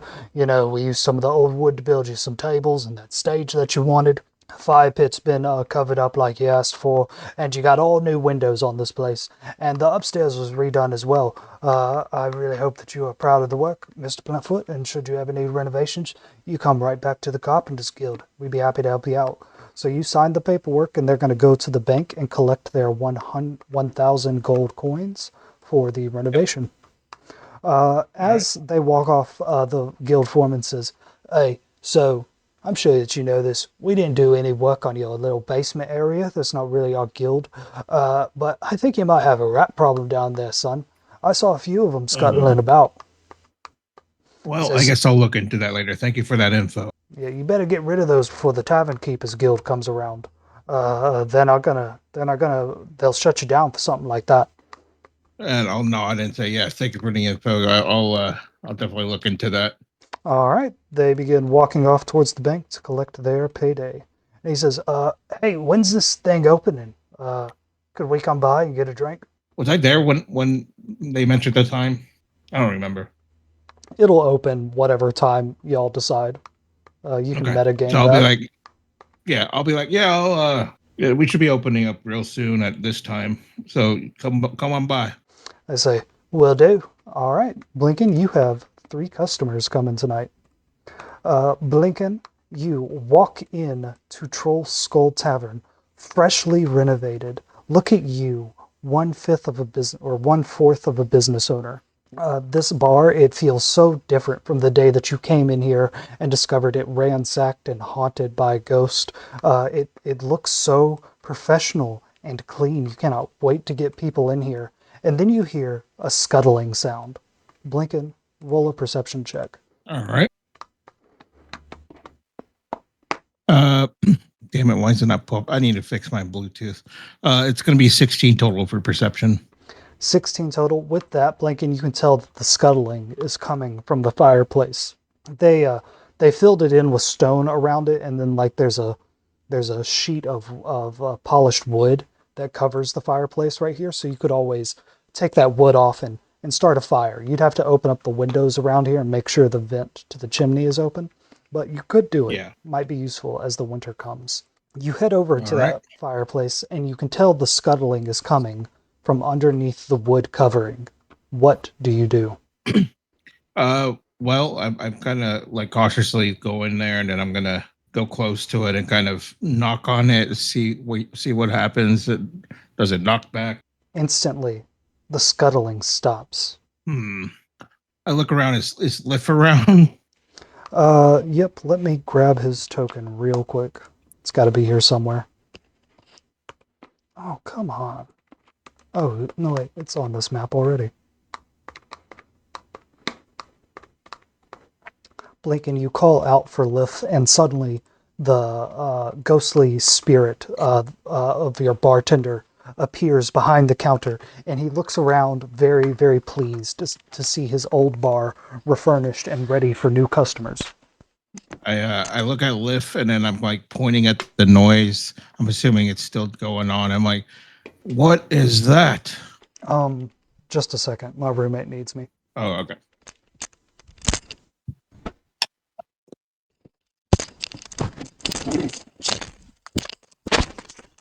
All right, sorry about that. I'm back. Blinken, you here? Yeah. All right, so you ask Liff, what is that?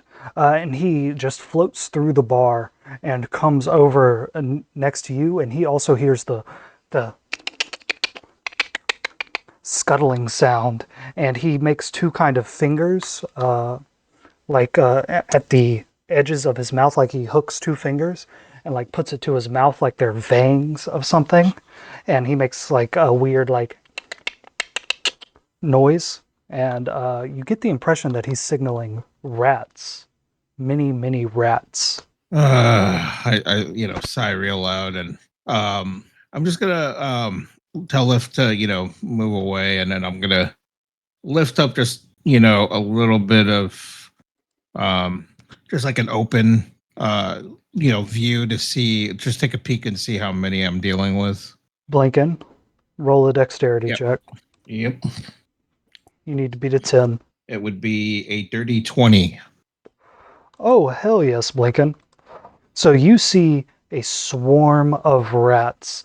Not only rats, a rat king whose tails have all been tied together, acting as one organism, constantly trying to pull itself apart, yet moving in unison. And it lunges at you, and one of the heads gets stuck between the wood and the stone as you like step back and drop the wood.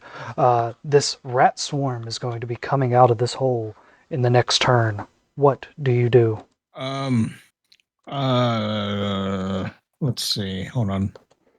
I really don't have anything. Well, I'm gonna open up the fucking thing and use my bonus action to do an ensnaring strike at this fucking thing.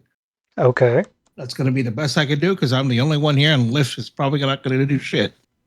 You never know. Roll that ensnaring strike. All right. AC of 10 on the rat swarm.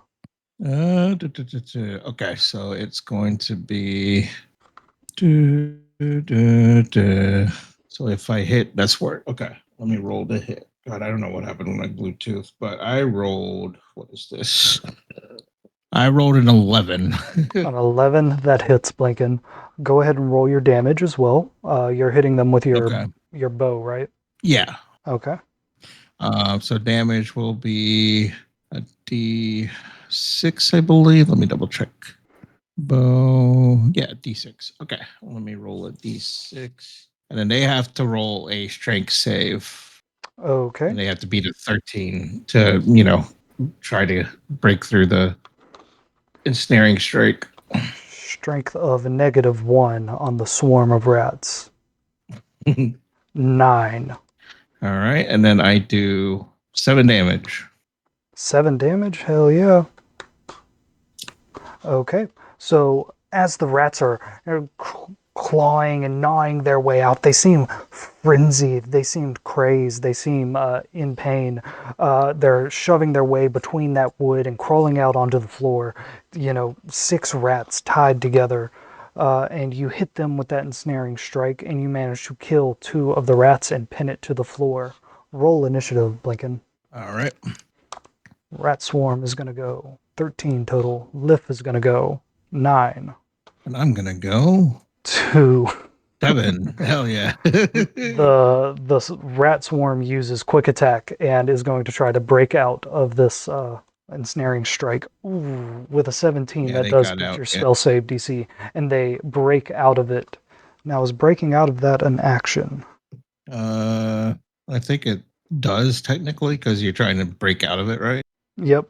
They can choose to do that. Okay, but first, can use its action. Yeah. Yeah, but first they would take damage because it is the start of their turn from the ensnaring strike.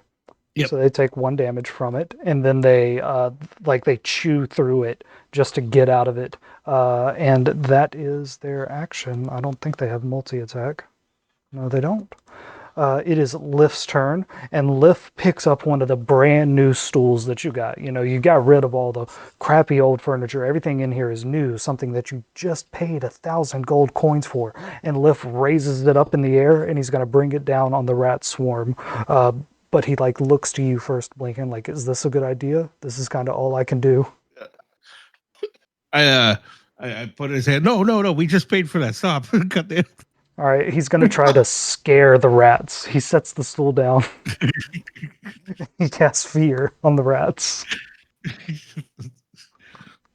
The 12, the rats make a wisdom saving throw, and they fail.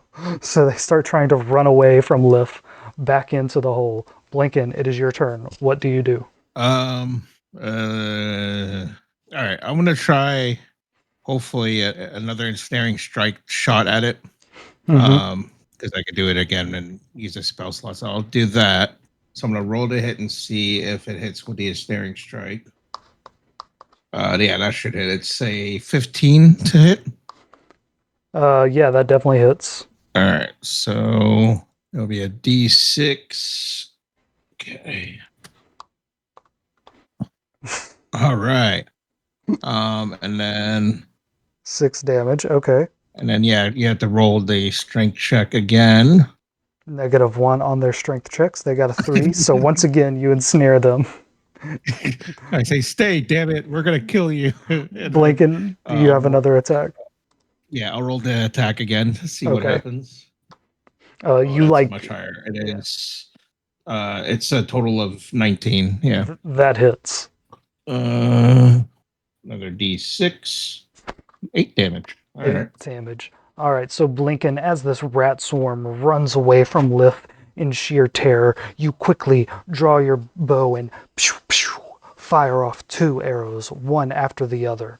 And with your first hit, you pierce 3 more of the rats. Now there's only two left alive. And as the vines start growing out from your ensnaring strike, rippling under all the rats like a spider web, your final shot takes out the final 2 rats. You now have 6 rats dead, tied together by their tails, on your floor. Lif shrinks back down to his normal size after growing to scare the rats, and he looks from the rats to you, and he looks at the stool that's on the floor, and he goes over and picks it up and sets it just right in front of the bar, and then he looks at the rat swarm and he kind of motions at you to do something about it. Yeah. All right.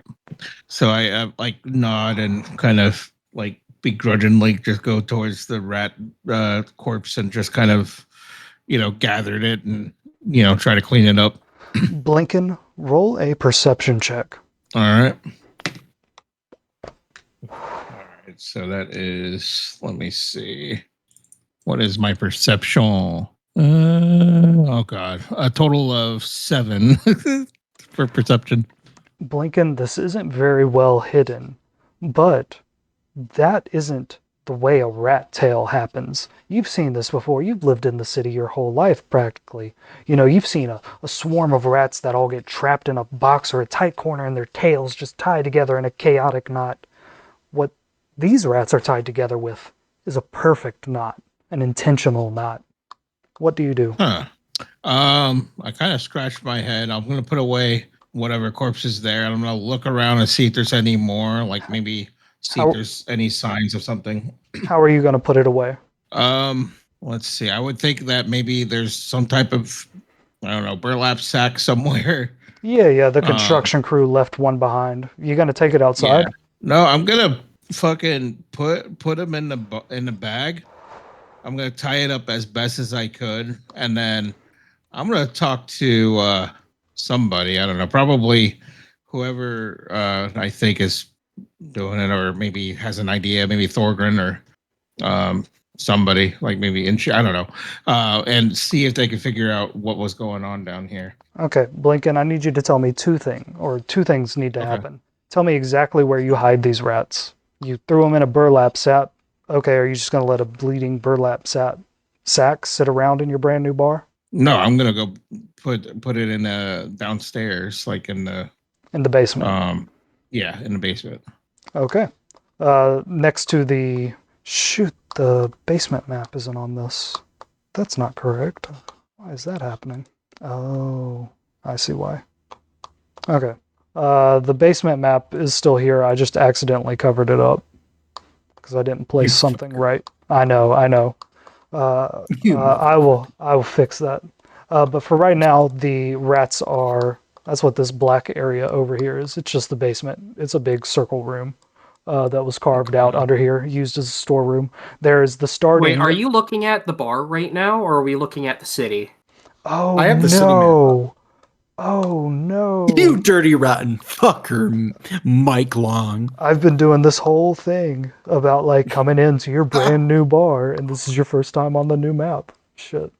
All right. This is why we can't have nice things. This is why we can't have nice things. So Blinken, the fight was right over here by the fireplace. The entrance to the basement is right here. This black spot on the corner of the map is going to represent the basement. Okay. I will actually draw a shape real quick. This blue circle will be the basement. This is used as a storeroom. There's some, old crates and stuff down here with old plates. And then the starting of Thorgren and Inshi's tunnel all the way to the outside of the city. Blinken, as you do that, roll another perception check because you wanted to look around your bar and see if you noticed anything else that was off. Yeah. All right. I rolled. Ooh, that's good. 15 total. A 15 total. Okay. You Yeah. notice that this back door over here has been like left open. Okay. Okay. I know about that crazy guy, right? The one that's kind of like our competitor, so to speak. Yeah, the guy that owns the bar a block away, Emic, the halfling. Yeah. Okay. Yes, you know about him. In fact, earlier today, he harassed Thorgrin and said that he had seen rats at your bar and he was going to report you to the city. Okay. Okay. Let's see. Who was All right. next in the order? I believe it was Thorgrin. Thorgrin, you just tried to bail out your main competitors for the Vault of Dragons.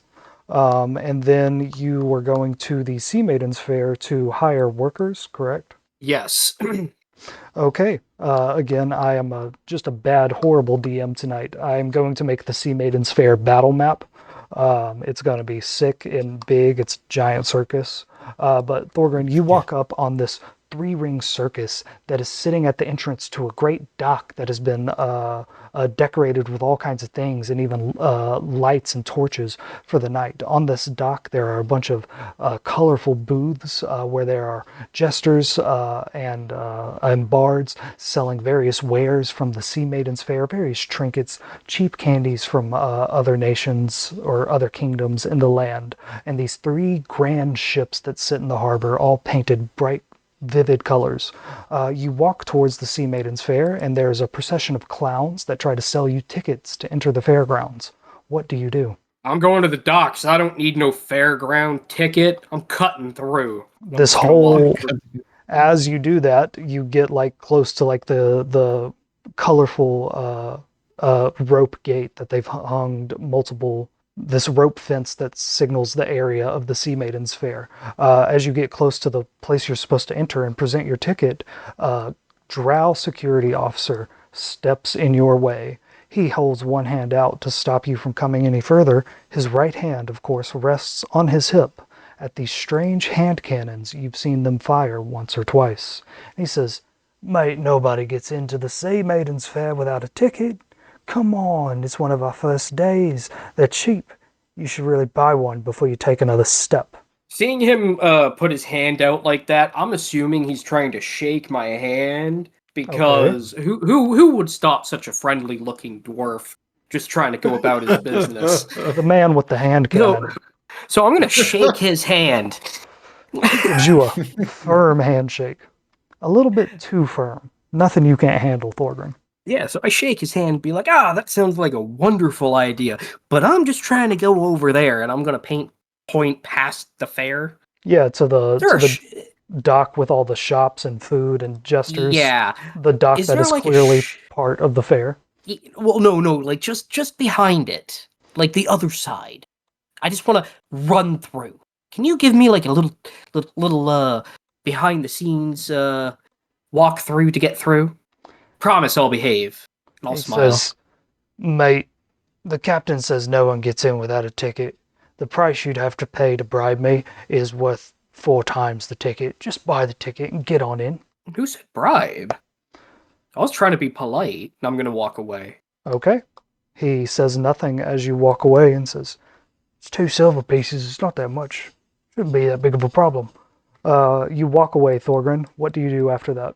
I'm just gonna walk around till he's not looking and try to sneak in. Continue. Roll a stealth check to enter the Sea Maiden's territory. Do it with disadvantage. Stealth, you say? Yeah, here we go. Yeah. What do you have up your sleeve? I have Oh, plus no. 9. Oh no, that's still I rolled a 1. that's still a nat 1, my man. So Yeah, It's still a 10. It's still a 10. it's still a nat 1. Nope, See how it's- one. You bitch. See how it's a different color than it normally is? I'm colorblind. Yeah, boy. That explains I'm what never happens. blind. That explains what happens. Thorgrin, you try to hop that like rope fence that's covered in these like fabric of these fabrics that have been dyed multiple colors and cut into thin strips to make it look fun and inviting while signaling a perimeter. You try to hop that and you immediately get tangled up in all these multicolored bits of fabric that hang like ribbons from this rope fence. And one of the clowns looks over and says, "Security, security, someone's trying to hop the fence." And this clown that sees you, this jester, still summons a flame strike into her hand. This thing that she normally juggles, she could throw at you to do damage.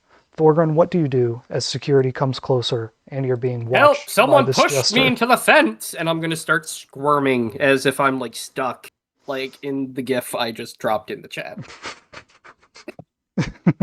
Someone pushed me! Ah! Thorgrim, that's what you spend your turn doing as the drow security officer walks up and looks at you and says, "Oi, it's the bum that ain't got 2 silver on him. How you doing, mate? Seems you got yourself in quite a tizzy." And he bends down and like offers you a hand up and says, "I'd be happy to escort you off the property." And again, his right hand never leaves the handle of the hand cannon at his side. I'm still flailing, I'm stuck in the rope. He points to the clown and says, "Cut him loose." And the clown dismisses her flame strike, and she comes over to you and pulls out like a 6-inch dagger that's very sharp. And she starts cutting everything that's holding you down. And she says, "You ask us to do so many things, sir, and now I also got to take out the trash." And the security officer says, "That's how it fucking is."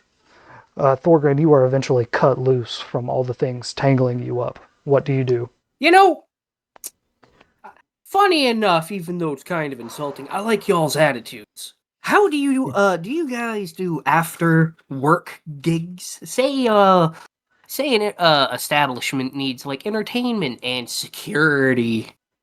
He says, "This is exactly what we do, mate. And our entertainment can be your security. Sure you saw what my jesters were capable of. We don't put them on the perimeter to bring people in. We bring them on the perimeter to bring people in and keep an eye out." Well, you seem like a relatively smart guy. Why don't you bring a couple of your buddies to the Troll Skull Manor tonight, and we'll be able to hook you up with some. I'm trying to think of what I can offer him. Drinks, gold. No, that would cut into profits. Mhm. Yeah, for drinks and money. He says, "Our entertainment fee I'll bring around 2 jesters. You want a bar or you already got that covered?" I mean, we have someone looking for like a full thing of entertainment tonight, But I'm sure having like an opening act or like a closing act wouldn't hurt. "Great, I'll bring 2 jesters and, anybody else that's off duty tonight. We could come by and have a drink. Anything raucous happens. Yeah. We'd be happy to do anything for a ticket holder." You know what? That is such a gracious offer. I'll take 2 tickets. He says, "That's wonderful, mate. Price is 1 gold coin." I'm side-eyeing him. I pull out the gold coin. He says, "Okay, that sounds "Wonderful, reasonable." sir. Here's 3 tickets for you, my man. Bring some friends around. Come by, buy something at the shops. So, the entertainment fee tonight, that's a separate offer. That'd be about 20 gold coins." 20. Yeah. He says, "I got justice to feed." How about this? If there's any issues at the bar and you deal with it quietly without causing a ruckus, how you deal with it, or, say, confiscate from the ruffians that you encounter. It is opening night. We are expecting a very big crowd. He says, I will turn a blind eye to any incidents that, of, say, rough housing of people who have been removed or, lost items should it come up. He's gonna roll. Are you trying to like heavily imply that something's gonna be there he wants? No, I'm heavily implying that if he beats the shit out of someone who causes an issue, I will turn a blind eye to him, like completely robbing them. Right, but you are trying to set him up to mess with the Thieves Guild. So he is going to roll. Yes, you are. That's why you came here. Yeah. Yeah. He's going to roll an insight check. He's going to have to beat your deception check, but I'll give you advantage on that, okay? Awesome. All right. He's rolling insight. Ooh, he got a 15. And you know what? On top of that, like on top of my offer, I'll give you the extra 20 for security. As soon as you say that, he just completely dismisses any concerns he had because he's not working for free. He takes your 20 gold dragons, puts them in his pocket, and says, "Yeah, we'll be there when the sun comes down, mate." Yeah, I was trying to entice him, but it didn't hook. I saw him raise an eyebrow. Yep, exactly. Good instincts. All right. Thorgrim, you have successfully hired an opening act and a security for the night. What I'm else? going to pull out a paper crane, Mm-hmm. spell Blinken on it, Mm-hmm. and I'm going to draw people holding sticks, bonking people over the head, and send that over to Blinken. Fantastic. Thorgrim, you had set out to get workers for the night, barmaids, bar workers, servers, things like that. Do you still want to do that? Yes. Yeah, I'm just gonna hire local people for that. Like, there's a catering guild, right? Yeah. You can find a guild for like basic labor for like service work. Is there a cake frosting guild? Yeah. We have to talk with them. Wait, no. I already know what I'm doing for that. Make another paper crane, Inchy, family work bar tonight, question mark.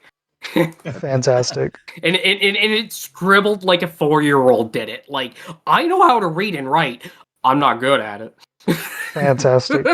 As you're walking down Crook Street, you send off that paper bird, and we are going to go over to Inchi. Inchi, where were you last? Oh yeah, you were in the market, trying to gather up people to come and watch or come to your bar tonight. You got caught on your last one, but you managed to put up about 4 signs. What do you do now? All right. And she would like to head over. Fuck it. He'll ride out to see his family. Okay. As you're riding out to see your family, a paper bird flies around your head. A message from Thorgrim asking you to get people to work the bar tonight. Okay, let's do What do you think about that? Is the bird something I can respond with? Like, would that send a message back? Yeah. You take the bird, you unfold it, you try to read it, then you turn it upside down, and you can read it. And you can scribble on the back and send it back to Thorgrim. And she holds it against a wall and just scribbles out, "Get off my back," and sends it back. And then he heads out of Waterdeep. Okay. Do you summon your phantom steed again? Yeah. Right as he leaves the gates of the city.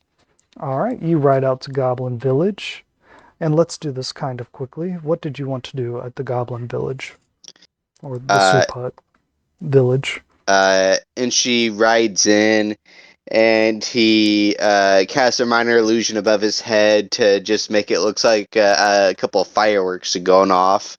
And, the goblins, they don't see nothing like that out there in the wilderness, so it turns everyone's head. Fair enough. Everybody is looking at you, a collection of goblins, your cousins, and ruby rabbits. All you bums, I need help digging a tunnel. Come to my little manor in the city, and I don't know. I'll get you a little bit of gold coins and some food. Something other than soup. You managed to get 4 of your cousins in on that.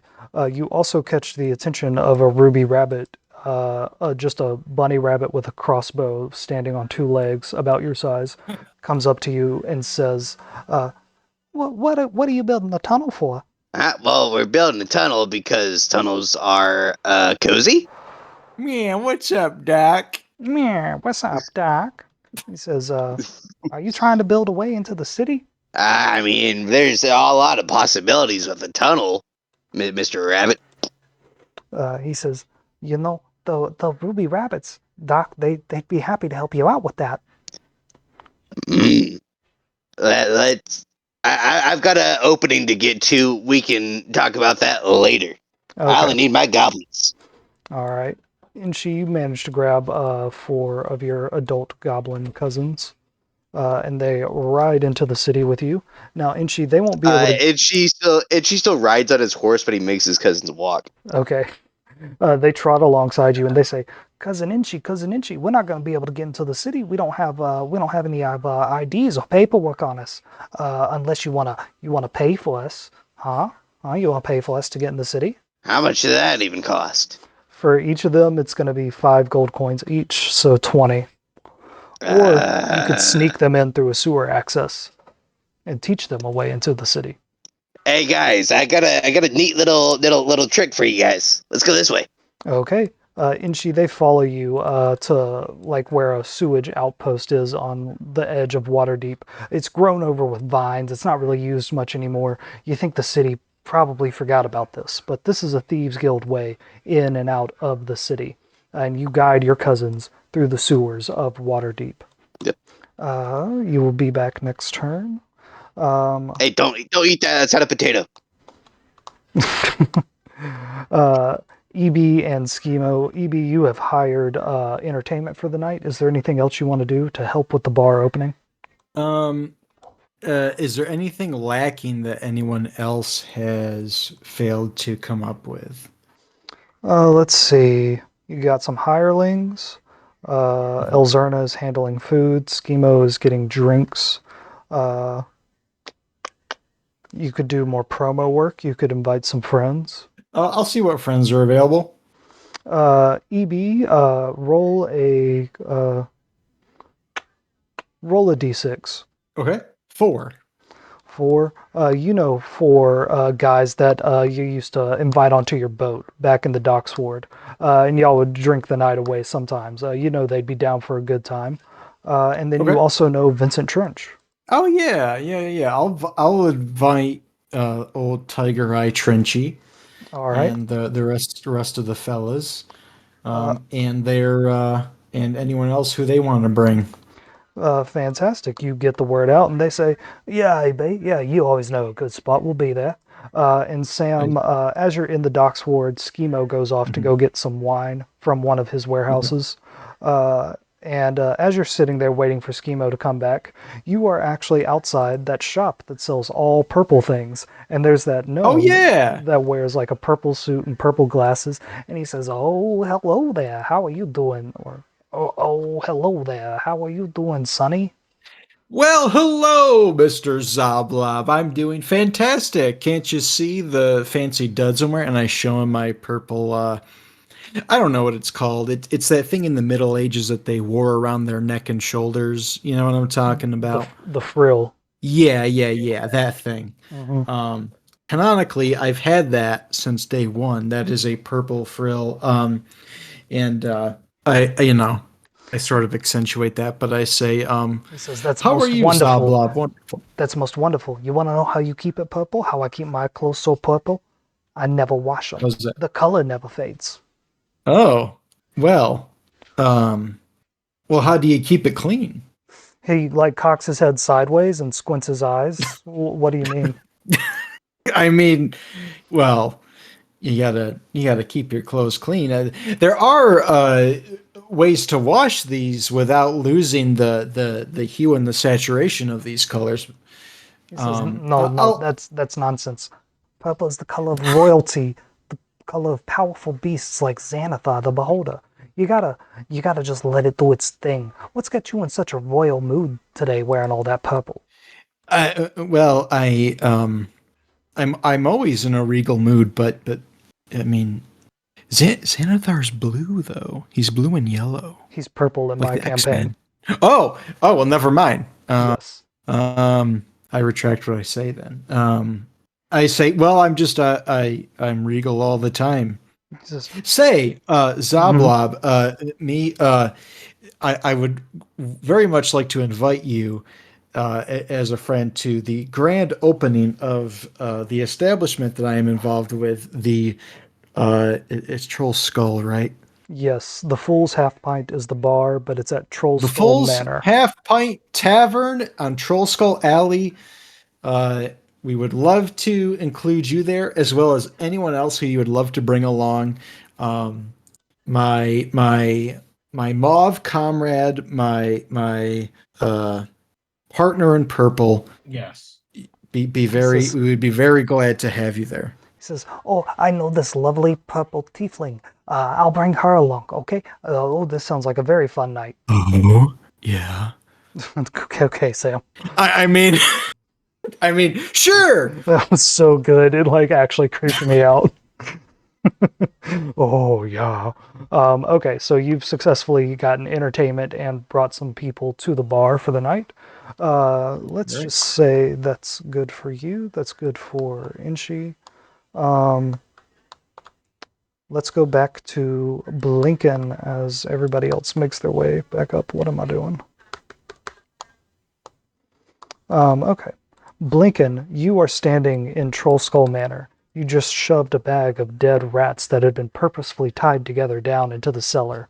Liff goes about making the final preparations, making sure that the candles and table cloths are on each of the tables right. He is so ready for this bar to open. But Blinken, you have suspicions. What do you do? I'm gonna pull out a paper, origami thing, so I can send a message to. I'm gonna write the name Thorgren, Okay. and I'm gonna write the message. I forget what that guy's name is, but I'm gonna say, that rival guy across the street. But basically, Emic. Emic. Okay, so I'm gonna say, I think Emic has done something to cause a rat infestation. So we may need to retaliate or watch our backs for that. And then I'm going to send the paper All right. to Morgan. All right, you step to a window and you open it up so that the paper bird can get out, and it flies off. And as you make sure it flies off over the roofs, you see that there is someone standing outside your property. It is Emic, the halfling, and he has got his arms crossed and he is looking at your tavern, and he is patting his foot up and down on the ground impatiently. Blinken, what do you do? I smile and I look at him and say, Emic, you dirty rat, how you doing? He looks kind of shocked at that, and he says, "Ah, yes, you. I have reported you to the proper authorities. You just did a slapdash job fixing this up. You didn't fix any of the real problems. You, my friend, have a rat infestation. I have personally watched your building for days and have seen the disgusting filth that you keep around here that just draws in so many horrid creatures. There's someone from the Tavern Keepers Guild coming by very soon." Oh, I bet. That's pretty cool. So anyways, why don't you just step off my property? He says, "I filed the complaint. I have a right to be here when they come." And Blinken, sure enough, at that moment, the first of the guild representatives start showing up. I'm just going to reuse the worker tokens. Blinken, first up is a lady from I wrote these guilds down. The Fellowship of Innkeepers and Tavern Owners. Steps up and says, "Ah, Mr. Plantfoot, would you please come out here? We have a few things to address before we let you open up tonight." Sure. Yeah, let's go ahead and I'll step out. I'm going to walk towards the corner here. Let's go ahead and step here at the business corner. And I look at Emic and, shoo him away. We're doing business here. And Emic says, "Ma'am, I have a right to be here."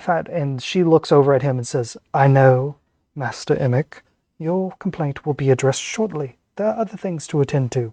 Blinken, for whatever you don't know a lot about this guild person, but you do know that she seems to be fair and recognizes a dispute between business owners. Doesn't mean she's on your side, but doesn't mean that she's, completely oblivious. The first thing she has you do is sign a bunch of things that agree that you're not going to cook your books, you're going to report everything, you're going to pay your guild fees every month. And she says, "I notice here that you have a special exemption for 50% of the guild fees that just came in today. That's very, very rare, Mr. Plantfoot. How did you get such favor?" And she looks at you. I'll say I have a lot of connections. I was I'm like, working at my guild. I forget my guild's name because it's a long name. And, I try to spread my business, help them out with the woodwork and all that. So I'm just glad people are helping me out. She says, "Ah, so you have tentacles everywhere." She says, "Don't worry, Master Blinken.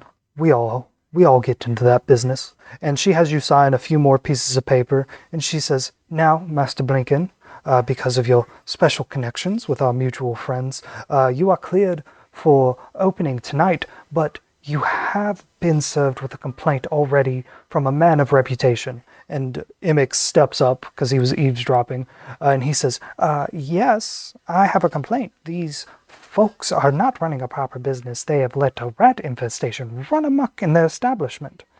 And she says, "Master Blinken, you will have to abide by guild codes of conduct and health and safety. You cannot have a rat infestation. It would be a hefty fine. May I examine your property?" Now, Blinken, you can try to talk her off, or you can acquiesce. I'll say, come on in.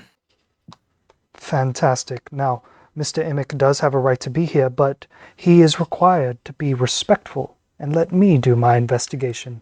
And Imik presses his fingers to his lips and does like a zipping motion and then locks it and throws away the key. And y'all step into the bar, and the first thing they see is Lif adjusting some chairs around the tavern. And he looks up and he waves, and then he narrows his eyes at Imik. And the guild inspector begins walking around the place and says, My, Mr. Plantfoot, this is quite the establishment. Your guild connections are very good. You got the nice quality wood." And Blinken, roll a perception on Imik. Okay. Roll high, please. That's not high. Well, not high enough, I think. It's a 10 total. It's a 10 total. He is looking around just at your bar. You can tell he's looking around and just getting information on your bar. I'm going to go smile and say, yeah, have at it. It's a pretty good place, isn't it? He says, it's quite big, he says in a very neutral tone. The guild inspector is walking around, and she is looking up and down and around, and Blinken, you had time to clean up any rat's blood, but not enough time to deep clean it. So she is going to roll a perception check with disadvantage to see if she can spot the one thing that's messy in this brand new bar. I didn't set a difficulty, but I don't think a 10 would do it. So she walks around, and Imik is kind of glancing around as well, and she says, Master Plantfoot, I see over here there's a door. Does that lead to some kind of basement storage? I nod. Yeah, this is where we don't have anything down there right now. We're waiting on wineries and all that to be put in there. She says, "Oh, okay. I will take a quick look in." And she walks behind the bar. Blinken, do you do anything? I'm gonna go walk in and open up the door for her. Okay, all right, yeah. So you run around the bar and you do that. And you open the door for her, and it is dank and musty, and she kind of looks around in there and says, yes, the contractors did not spruce it up down there. They don't go below ground per guild rules. Looks fine to me." And she comes back up here and comes around and says, "Master Plantfoot, you do seem to have a wonderful establishment, and I can see no signs of rats. Normally there would be droppings, there would be, loose food on the floor. I don't see anything like that. So I think this complaint can be dismissed. Master Imik, was this inspection done to your satisfaction?" And he looks around and he frustratedly says, "Yes, it was. I simply wanted to keep the community safe and healthy." And she says, "Well, all right then, that is business settled. Master Plantfoot, I hope you have a great opening night." And I kind of smile and nod and bow. And I look at Emmerich and like as he walks away saying, "All right, have a good day." And I wave. He goes, "You too." Blinken, the next guild representative that comes up, is from the Vintners, Distillers, and Brewers Guild. They have a selection of ales and wines that they will restock at your bar every week. The man says, you can use whatever you want on opening night, but for your consistent supply, you're going to have to go through the guild. So he offers you Okay. 2 menus, or 3 menus actually. Really low quality liquor and spirits, medium quality, and high quality. All right. He says, I look at the menu, and I'm like, well, I mean, it's opening night. I mean, how much would like, I'm thinking like, can I just, switch back and forth from, high and low and all that each week? he says, yeah, you could do that. And Blinken, remember, Schimo's getting enough liquor for opening night. Yeah. Yeah. Okay. They say, yeah. this is what you restock every week. If you just let us know when we drop off an order what you want next week, we can change it up like that. Okay. So All right, Blinken, will he do. says, oh, you have some special paperwork here. I guess you got some connections. Don't worry, we all do these days. And he says, so the poor package, or he doesn't say that, he says our more affordable package is going to run you about 10 gold coins a week to stock up. He says the middle package is about 20 gold coins a week, and the upper package is 30 gold coins a week. Which one would you like to sign up for? So you got a big establishment there. Should be a lot of customers. Gotta keep them happy, you know? Yeah, you know what? Let's go ahead and just start like I'm gonna do like a medium. I'm not gonna like go too crazy right now. I'm gonna do medium. I don't need a whole lot, but enough, right? So Mm-hmm. Blinken, you pick the medium one, so that's 20 gold coins a week. That is with all the guild fees waived away. So that is what you do have to pay for it. Okay. That pays for the supplies and labor at the very least. Okay.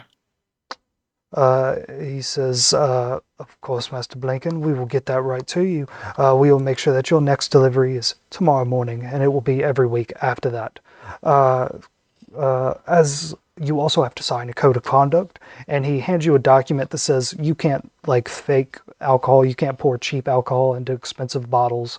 You will get all your alcohol through the guild. If you ever want to get specialty items, you have to clear it with them first. Okay. All right, you sign that. So yeah, I'll sign that. Yep. Okay. And then he hands you a very 30-year-old bottle of wine, and he says, this is, of course, for our newest guild member. Thank you, Master Plantfoot. All right, He hands and you that. Okay. And I'm like smiling and nods and thank you. Fantastic. Blinken, next up is the Butcher's Guild. And the man that walks up to you is big and surly. He holds a meat cleaver in one of his hands, and he's wearing his apron that's stained with blood. He says, yeah, I'm the guild representative in this area of the North Ward. How much meat are you planning on buying every week? Well, let me think here, and I scratch my chin. Some girl came by and told me that you wanted sausages, and just sausages. Yeah, we want to do that real quick. We were thinking of a cool idea. I don't know if you knew. It's kind of like a thing we came up with the peninsula. We're gonna try that out and see how that goes. So probably at least enough to get some sausages, for now, and then I think that'll be a good bar food there. So I'll say that should be enough, and I don't know how much it would be, but yeah, Blinken, he spits on the ground and says, I don't know, sounds disgusting, but yeah, I can get you sausages. What you want? The one made out of the lymph nodes and the ears and all that, or you want the good stuff? Let's start with the good stuff first, yeah. And then we'll, walk down the road later, All right. For good sausage, that I reserve the right to change these payments later because I'm kind of improving them. I'm gonna say 5 gold coins a week. Okay. I should maybe change the liquor. I'll have to look at the cost of running a business. We're gonna have to cook so many books. And Sam, you select that meat from him, and you sign an agreement that says you're only going to get meat from from shops approved by the Butchers Guild. He says, getting meat from anywhere else, and he'll come around with McCleaver, if you know what I'm saying, mate. Yeah. Blinken, you sign all this paperwork, you pass over the gold coins for your first week's delivery, and as you are finished with it, he just kind of stands there with his hand out. Money, please. Yeah, I'll draw out some money. Give him some money. So You're supposed to spit in his hand. Oh, is that okay? I just take a hawk a loogie. Yeah. which one do you really do, Blinken? Well, I give. Well, honestly, Blinken just kind of shrugs and gives him a gold coin. Thank you. He says, I can tell by your paperwork that you got connections. I think you got more than one gold coin in you. Spread the love, mate. Okay, I spit at it. How about that? He rubs the spit directly onto his apron, and he doesn't look like he's going to wash his hands before he messes with meat again. He says, Message received, Mr. Plantfoot. Message received. And your meat supplier walks away, wiping his hand of your spit. Blinken, one more guild comes up to you. It is the Bakers Guild. And they say, yeah, some woman came by and said that you wanted a specific type of bread sliced the wrong way. Yes. Is she really a representative? She was very professional. I'm not saying anything about her. It's just a weird order. Yeah, we're trying something. It's a secret thing called the Peninsula. It's weird, but yeah, I think it was a hit before, so just don't worry about it. Just hand me over those, and I'll pay whatever. Okay, you of course sign an agreement that you will only get bread from the Bakers Guild, and he says, "We're authorized to throw in beans and sauce for your chili too." So you sign for that. That's just going to be a standard fee because you're not asking for anything crazy. Or I guess he'll give you an option. He says, "So we can drop fresh bread off daily, or we can give you the bread that lasts, 2 or 3 days." Let me see here. Let's do the bread for 3 days, and then go from there. He says, yeah, if you're going to cover it in all this sauce anyway, might as well. Okay, so you signed the paperwork for him. And as he's like finishing up his paperwork and like stuffing it into his bag, are you going to tip this guy?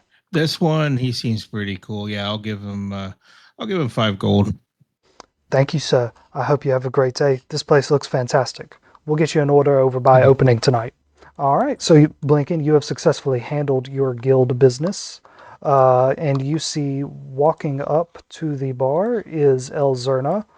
She has gotten herself a couple of pancake balls and she is eating them.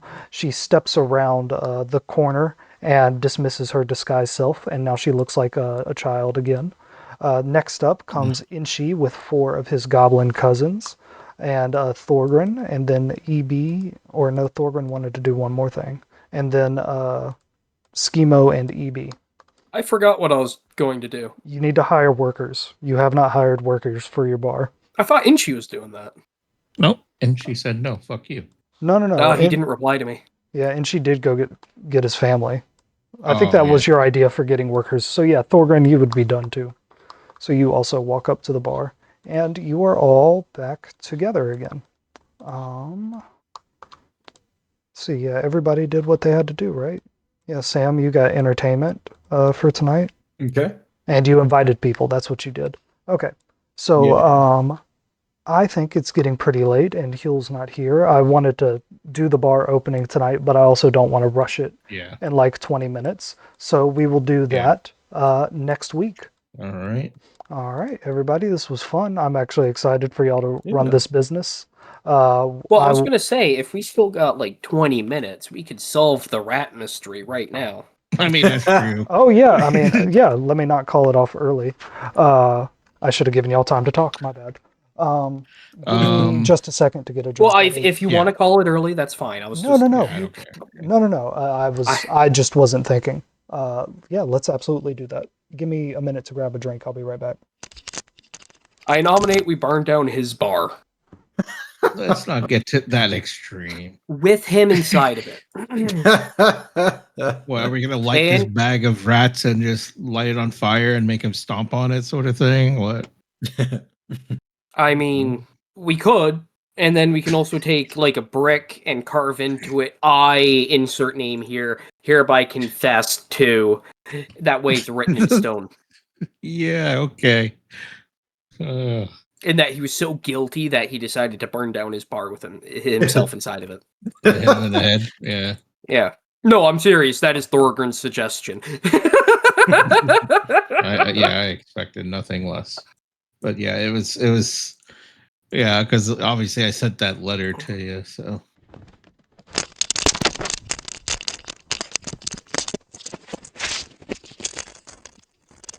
All right, guys, I'm back.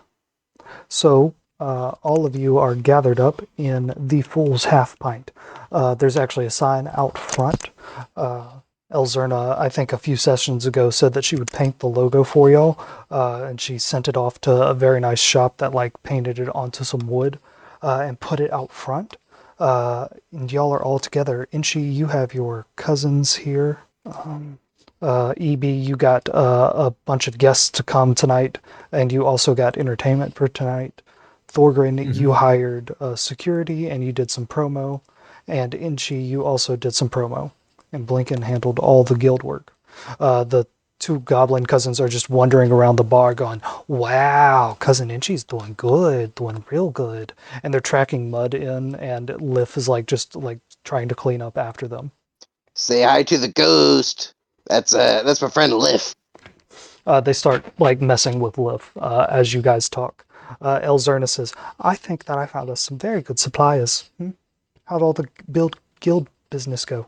I said, yeah. Overall, it's pretty good. The meat guy is kind of a weirdo, but everybody else seemed to be good. He was very scary. Yeah, he seems pretty sketchy. Now, I look at the others. Well, I only told Thorgrin this, but when I came back here, there was some rats that were tied together with their rat tails, and I'm pretty sure it's 100% Emic down at the other bar there, because he came by conveniently earlier when he said, "Oh, I filed a complaint," and the guy, the woman shows up, and we were, going through everywhere. Don't worry, I it's fine. I make sure it's clean, but the dead rat bodies is right now in a bag with in the basement here. So and then I kind of look around. Any suggestions? Well, so I suggest what I suggested earlier about taking the rats, burning the bag inside of his bar, burning his bar down, while also making a self-confession apology note written on a brick. That way, it is literally written in stone. I stand by that point as Thorgrin. Very self-confessional. Yeah. And then, alternatively, I'm going to mention, hey, so I hired a couple. I hired some muscle from the dock, and some entertainment to keep an eye on the bar tonight in case it gets a little rowdy, right? Okay. They're not the cleanest of bunch. I'm sure if we slide a couple extra gold their way, we can maybe get them to do a job for us. Say, remove some competition. Or dissuade someone from slandering our pristine establishment, because we don't want to turn this into, a blood feud between two businesses, right? No, I don't want to kill anyone. I look at Thorgrin very closely.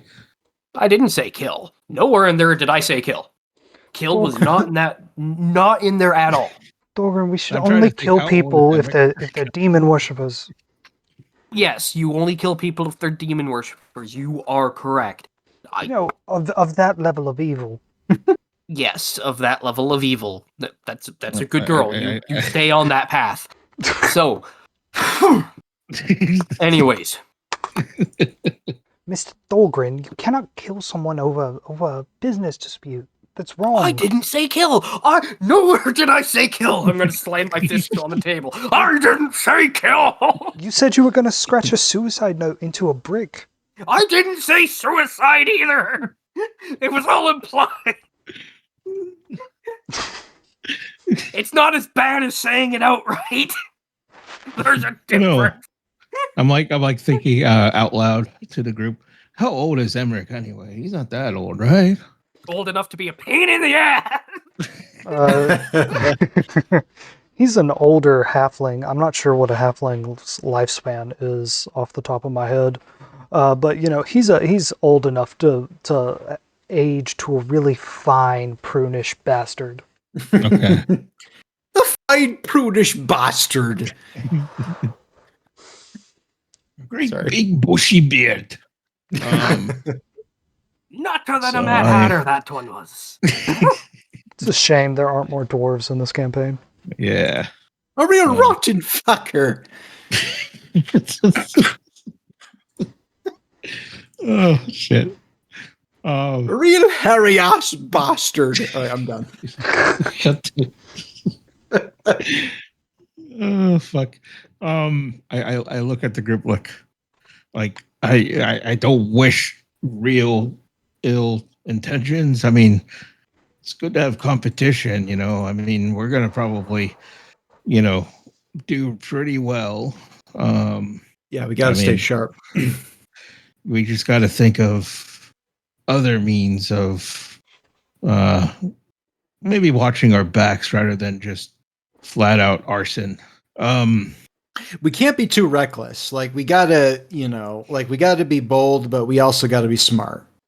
Yeah, like sneak into his place at night and break his ale barrels. Well, Yeah. I mean, That's a significant step down from what Thorgren said. I mean, yeah, that is definitely a lot more reasonable. Put than too much burning milk the in place his down. tea. What? No, we. Hey, if he's gonna put rats in our base, we at least need to Inchy. Well, we need to do something with those rat bodies too. I mean, we could probably bring over there. One of the goblin cousins says, Cousin Inchy, can we skewer these rats and roast them over this fire pit? Yeah, Okay. of course. That's what a fire pit's for. I guess we found a solution for the Did bodies. you flatten the rats or What? rat We burgers just- are pretty good? We just put them on a stick. Oh, have you guys met my cousins? Or are they the ones that are gonna? Oh, for Yeah, I'm gonna point to the bar. they're the diggers. That one is Wimble. Wimble, Womble, Yeah. Domble, Homble. No, that's just silly. That's Wimble. That's Plank. That's Jiggle Stink. What was your that one- name? Big. Jiggle Stink Jr. Oh. Really? You Yeah. look older. What? It's just a fun thing to put at the end of the name. My father gave it to me, and then I named my son after me, but without the junior. I mean, he just has a last name, Thorgren. You've heard of a last name. I'm gonna go find rats to put in his basement. Thorgren, Atta boy. a great place to look for that might be upstairs, because you hear on the floorboards above you the sound of tiny feet scampering over a wooden floor. I'm gonna sigh, stand up, grab a stool, rip a leg off. I'll be back. Lift We just paid for it. Yeah. Blinken says we just paid for it, and Lift reaches out towards the stool and seems to be in pain as you rip part of it off. You It's have okay. Look, there's no damage. It was a mortar. It was a a joint here. You're holding Put it back. a stool in two pieces. Okay. Yeah, I just split the stool in half. Oh, for goodness. Okay. Thorgren, who's going with Thorgren to deal with the rat problem? Inchy, whatever ones we don't flatten, you can turn into kebabs. There you go. And she should go up with him for food. Ooh. Hey guys, wanna go on a trip? Kill some rats. They say more rat kebabs? Hell yeah. Hells yeah. Whichever ones we do Rat- flatten, we put in the sack. Ratatouille, here we come. All right. Ooh, Huey's gonna love Ratatouille's this. not made with rats. Yes, it is. You're Gob- just being silly. Goblin Ratatouille start- is. I'm gonna start explaining normal ratatouille to you as we walk up the stairs. Like, no, it's God damn. finely thin cut vegetables. That's propaganda, and it's wrong. No, that is not elven propaganda. Jesus. Y'all all get upstairs, and as you come up the stairs, the scuttling kind of stops. How do y'all want to search for the rats? By sense of smell. Yeah, and your cousins immediately get down and start crawling on the floors, trying to sniff out where the rats were. I need to check a spell description. Okay, minor illusion can technically just be a sound. So can I snap my fingers, cast a minor illusion, and just make it like it's almost like a gunshot goes off, just a crack, heavy crack. I grab my chest and fall to the ground. Ah, I'm hit! Ah! Ah! Yeah, Inchi, you saw one of those Drow security officers use a hand cannon at the fight at the Court of the Dancing Moon. So you Yeah. recreate that sound, and it goes off around the house, and your cousins like fall over and grab their ears.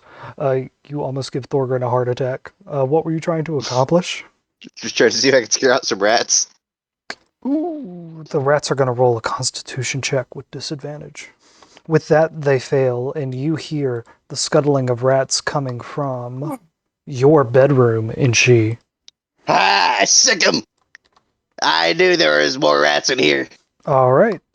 Inchi, two of your cousins, you and Thorgrin, all try to pile into your tiny bedroom with the bed in the middle and the rats under the bed. Don't move quite yet. Everybody roll initiative. Or just Thorgrin and Inchi, my bad. Oh, 15. I rolled double nines. Fantastic. I also rolled a 9. So you are going to go Alright. before the rats, and Inchi is going to go first. Inchi, what do you do? Hold up, let me see what spell that is. Cool, it's a cantrip. Alright, and she's going to mind sliver a fucking rat. Mm-hmm. Okay. I assume they have to roll for that. Yeah, they need to make an intelligence saving throw. Their intelligence is -4. They got 15. What? Oh. Yes. Yeah, well, that fucking beats it. So, I try to mind sliver a rat, and it succeeds. Inchi, like your magic just bounces right off of them. They're too chaotic for you to mind sliver. Next up is Thorgrin. Thorgrin, you were standing in Inchi's brand new bedroom, a club in your hand, rats under the bed. What do you do? Oh, sorry. I'm never trusting Schemo again. Why? What do you do? He taught me to do the mind slivers, and I'm just trying to do illusions. Illusions is the best. It never works otherwise. I mean, I have an illusion for you. See that rat? Now you don't. Wham! Thorgrin, roll an And, attack roll on the swarm of 6 rats. Okay, I would like to rage. Okay. So yeah, I rage, which I'm gonna recklessly attack 20. Dang, man, you don't hit this rat. Yeah, you hit this rat swarm. I'm essentially just punching them. Like I'm holding the two halves of the stool, Uh-huh. but like I'm just swinging my fist in such a way that I'm basically just like hammer fisting them. Just Donkey Kong slamming on the ground. Okay, go ahead and roll damage. 17. 17 damage. Jesus Christ. You take out 2 or 4 of the 6 rats, and they're just tied together, just as Blinken said, with a very intentional knot. It is now the goblin cousin's turn, and they go, "That's lunch!" And they're going to lunge at the rats and make scratching attacks. Uh-huh. Can I make my second attack? Oh, god damn it. Yes, go ahead. Oh, Jesus Christ. Thorgrin, the 2 rats can't even run away from you. You strike a critical hit. How do you just I decimate? fell out of my chair laughing. How do you just decimate this swarm of rats? So I'm gonna. So we walk into the room like we're talking, and I make the joke like, "Hey, you want to see an illusion trick, Inchi?" And first fist, hammer fist, just splat, and then I just start like, what's his name? I like Godzilla walking through the room. I'm stomping, I'm smashing. Rats are going everywhere. Yes, bits and pieces of them just flying off. Go ahead and roll damage. Sorry, Mike, I missed that. I just said go ahead and roll damage. Oh, okay, 8. 8, and that would be doubled, so 16. So you say to Inchi, hey, do you want to see an illusion? And then you just beat these rats so badly that there's not even like bones left. There's just red splatters of blood everywhere. Thorgrim just turned these rats into blood. That's not an illusion. And Where'd they go, Inchy? Where'd they go? and she pulls his blanket off his bed and starts throwing bloody rats on it.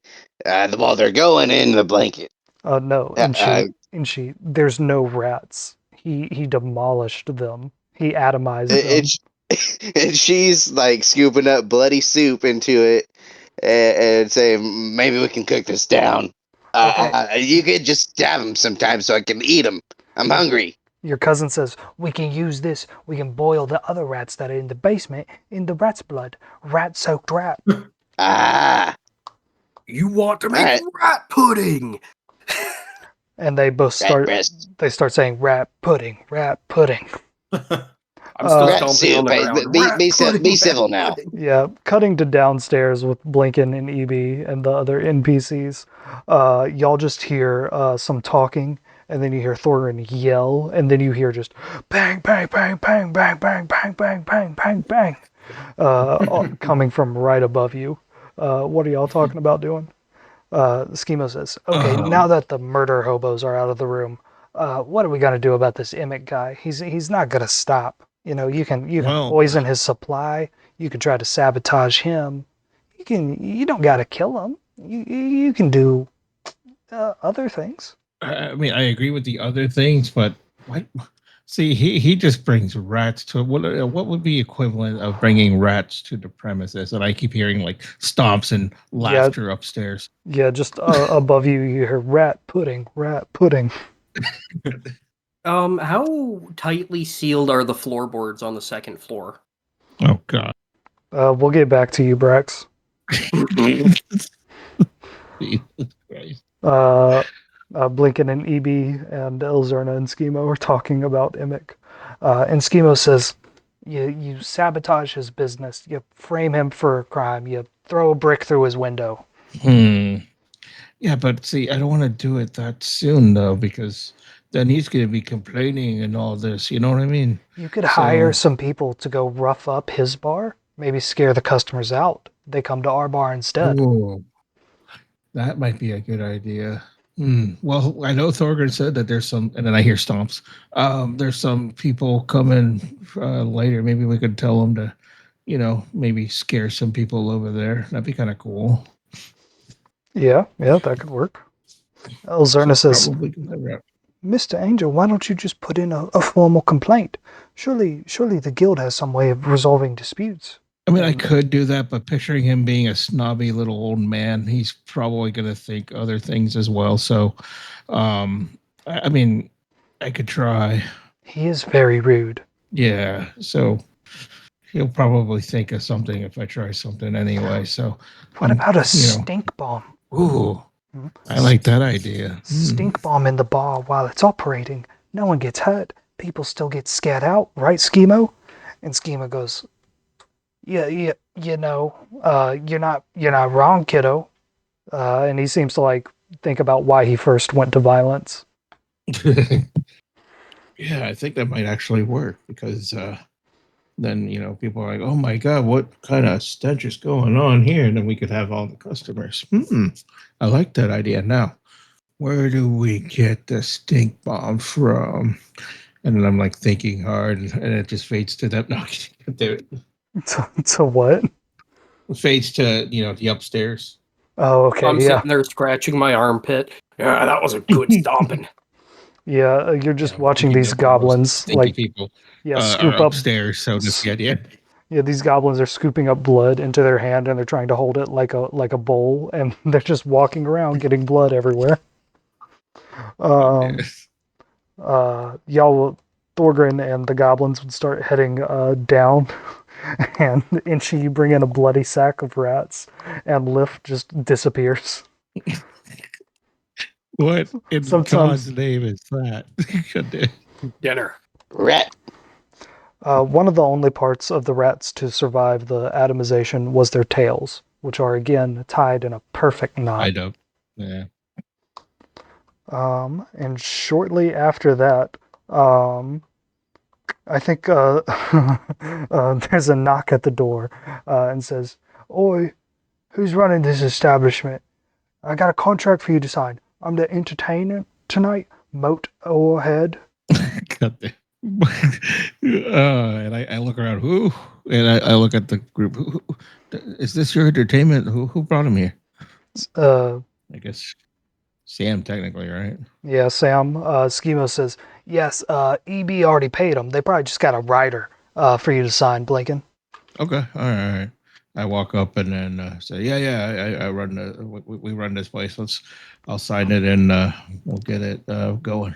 Blinken, paid him twice. yeah, Blinken, you run over to the door and you open it, looking at the band that's going to be playing for the opening night of the Fool's Half Pint.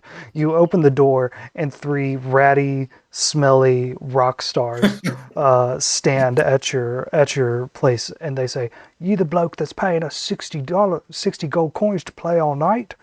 Brother, will we put on a show for you?" And the guitarist slams down on this magical metal lute that he has, and Blinken, you hear the loudest sound you've ever heard, and roll a dexterity check. Oh God! All right, I can't wait for that. I'll roll it on here. Fuck it. Let's see. He's got that dexterity check. All right, I got you. Open that dexterity. Boom. Submit. 13, 18 Oh. total. All right, 18. Blinken, you are hit with a thunder wave, but it does not push you back. The lead singer of the band pops his head in and says, "We all making rap kebabs in here." Sure. I'm starving, mate. And these three 60-year-old humans shove their way into your bar right past you, and they head over to the goblins and they gather around the rat kebab making happening in the bar. And that is where we're going to call it for the night. Okay. Nice. Oh, that's funny. Well, that was productive. I mean, somewhat, yeah. I appreciate it. I that was something. appreciate, yeah, the Mike getting it mostly right, even though not not knowing a whole lot about. Yeah, I saw the picture of them, and it just locked in. They're not good looking at all. Next session, I'm gonna have tokens for them, and it's just gonna be their pictures. Yes. Yeah. Now it should be noted, Lemmy from the band, he's a larger than life character. You can't really, compare him. So I can do larger than life. okay, yeah. Sam, you want to see larger than life? You be here next week. I want to hear Lemmy next week come through the speakers from beyond the grave. Yeah, he's still saying, okay. Gonna get a soundboard of just the blown out speaker sound. You know what's funny, Mike? We had a she wasn't a teacher at Full Sail, but she was one of the lab people. She was a huge Motorhead and Lemmy fan. I can't remember. It was like, oh man, it was when we were using Nuke, whatever class that was for. Yeah. I can't even remember. And I can't remember her name either, but she was like the biggest Motorhead. Like she had a car, her license plate said Lemmy. Like that's how big of a fan she was. Oh dang. Die-hard fan. She was pretty fun. She was cool. But yeah. That's pretty cool. Yeah, I liked all the lab instructors at Full Sail. They were interesting people. Yeah. Yeah. Well, all right. Well, yeah. Hopefully Thanks, Mike. Kirby's Yeah, here it was next time. fun. Yes. Yeah. Yeah, I am excited about that. I will also be spending, since we're going to have a whole session for it, next session we'll also be setting up the next story between the Artificers and the Doom Raider, the Artificer and the Doom Raiders going to trial. All right, yeah. Sam, also, I want you to know, if you ever feel frustrated that you're left out, your new friends could tell you what's going on at any point, and they are deliberately choosing not to do that. All right. That is it's a part of the game. All righty. I really like everything that's going on, though. I like having a new character around. Yeah, it's a lot of fun. I'm interested to see how things play out as we focus our endeavors and really, double cross some dangerous people. Yes, yes, we're setting up some good stuff. Maybe there will be a bar Double fight. cross is a ugly word. I like to think of it more as showing true colors. Yeah, showing our ass. Yeah, I plan That's another way for of saying it.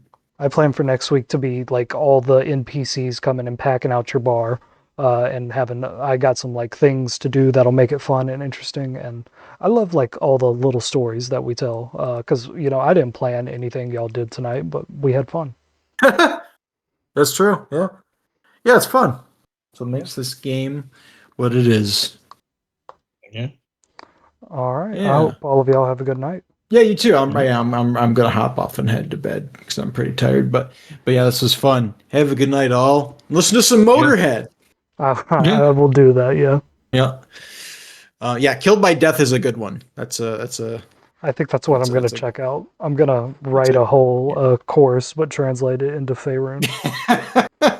Killed by Clemvor, the Lord of Death, one of 17, if I remember my Forgotten Realms lore.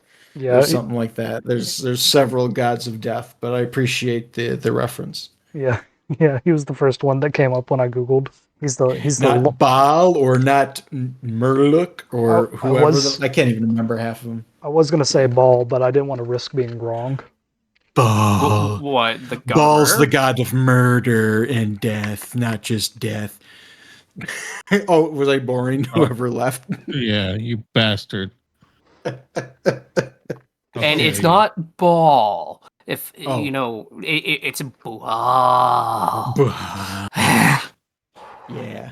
Isn't that in the beginning of Baldur's Gate 3, the skull with all the blood teardrops circling? That is ball. Yeah. That's what I thought. thought. I'm referencing the Kuatoa, the fish people who in Baldur's Gate 3, like early in the game, they worship a fake avatar of him, and in early access, you could play as a cleric of Baal, and you could actually convert them to the real god of murder by killing the imposter.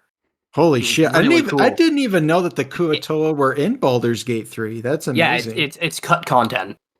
No, it's that's bummer. It was in like the early access stuff. The Kuatoa are still in it. They're in the Underdark. The storyline is what's cut. They're just weird cultists. Storyline is cut. Yeah. Oh my god, I haven't even scratched the surface in that game. The fun thing about the Kuatoa is how the orcs from Warhammer, how like if they believe something strong enough, it becomes a thing. Yeah. The Kuatoa function the same way, but instead of being sentient mushrooms, they're fish people. Yeah, they worship that bikini woman with the lobster head. What? Name Boodly Booper. Yeah, there's like the lore of the Kuatoa is like there was some like Venus de Milo, some sort of type of a statue that was like smashed or desecrated or something, but then a lobster head got put on top of it somehow, and that's who they worship as one of their gods. It's really it's funny. It's yeah. Blip D&D's interesting. It's it is Diddle do poop. Yeah. Yeah. Yeah. For anyone who is curious, I just dropped the god page in the chat. Yeah. Blip doodle poop. Yeah. Yeah. Yeah, that whole page is great. Look at the art. Yeah. I know. Okay, this is clearly some writer's barely disguised fetish. But yeah, the Kuatoa are hilarious, and I love that they're evil too. So like they're just innately like, yeah, they're like cartoonishly evil. Yeah, they're little fishmen. Yeah, like they're like out of Futurama or something. Yeah, they really are. They're fun. Like they make shrines to demogorgons. I will be making a Kuatoa character next. Fantastic. Always great to have a backup character. There are Kuatoa in this campaign if you can find them. Yeah. Yeah. I had to make their tokens. But do they worship the god Mike's really Baal? prepared.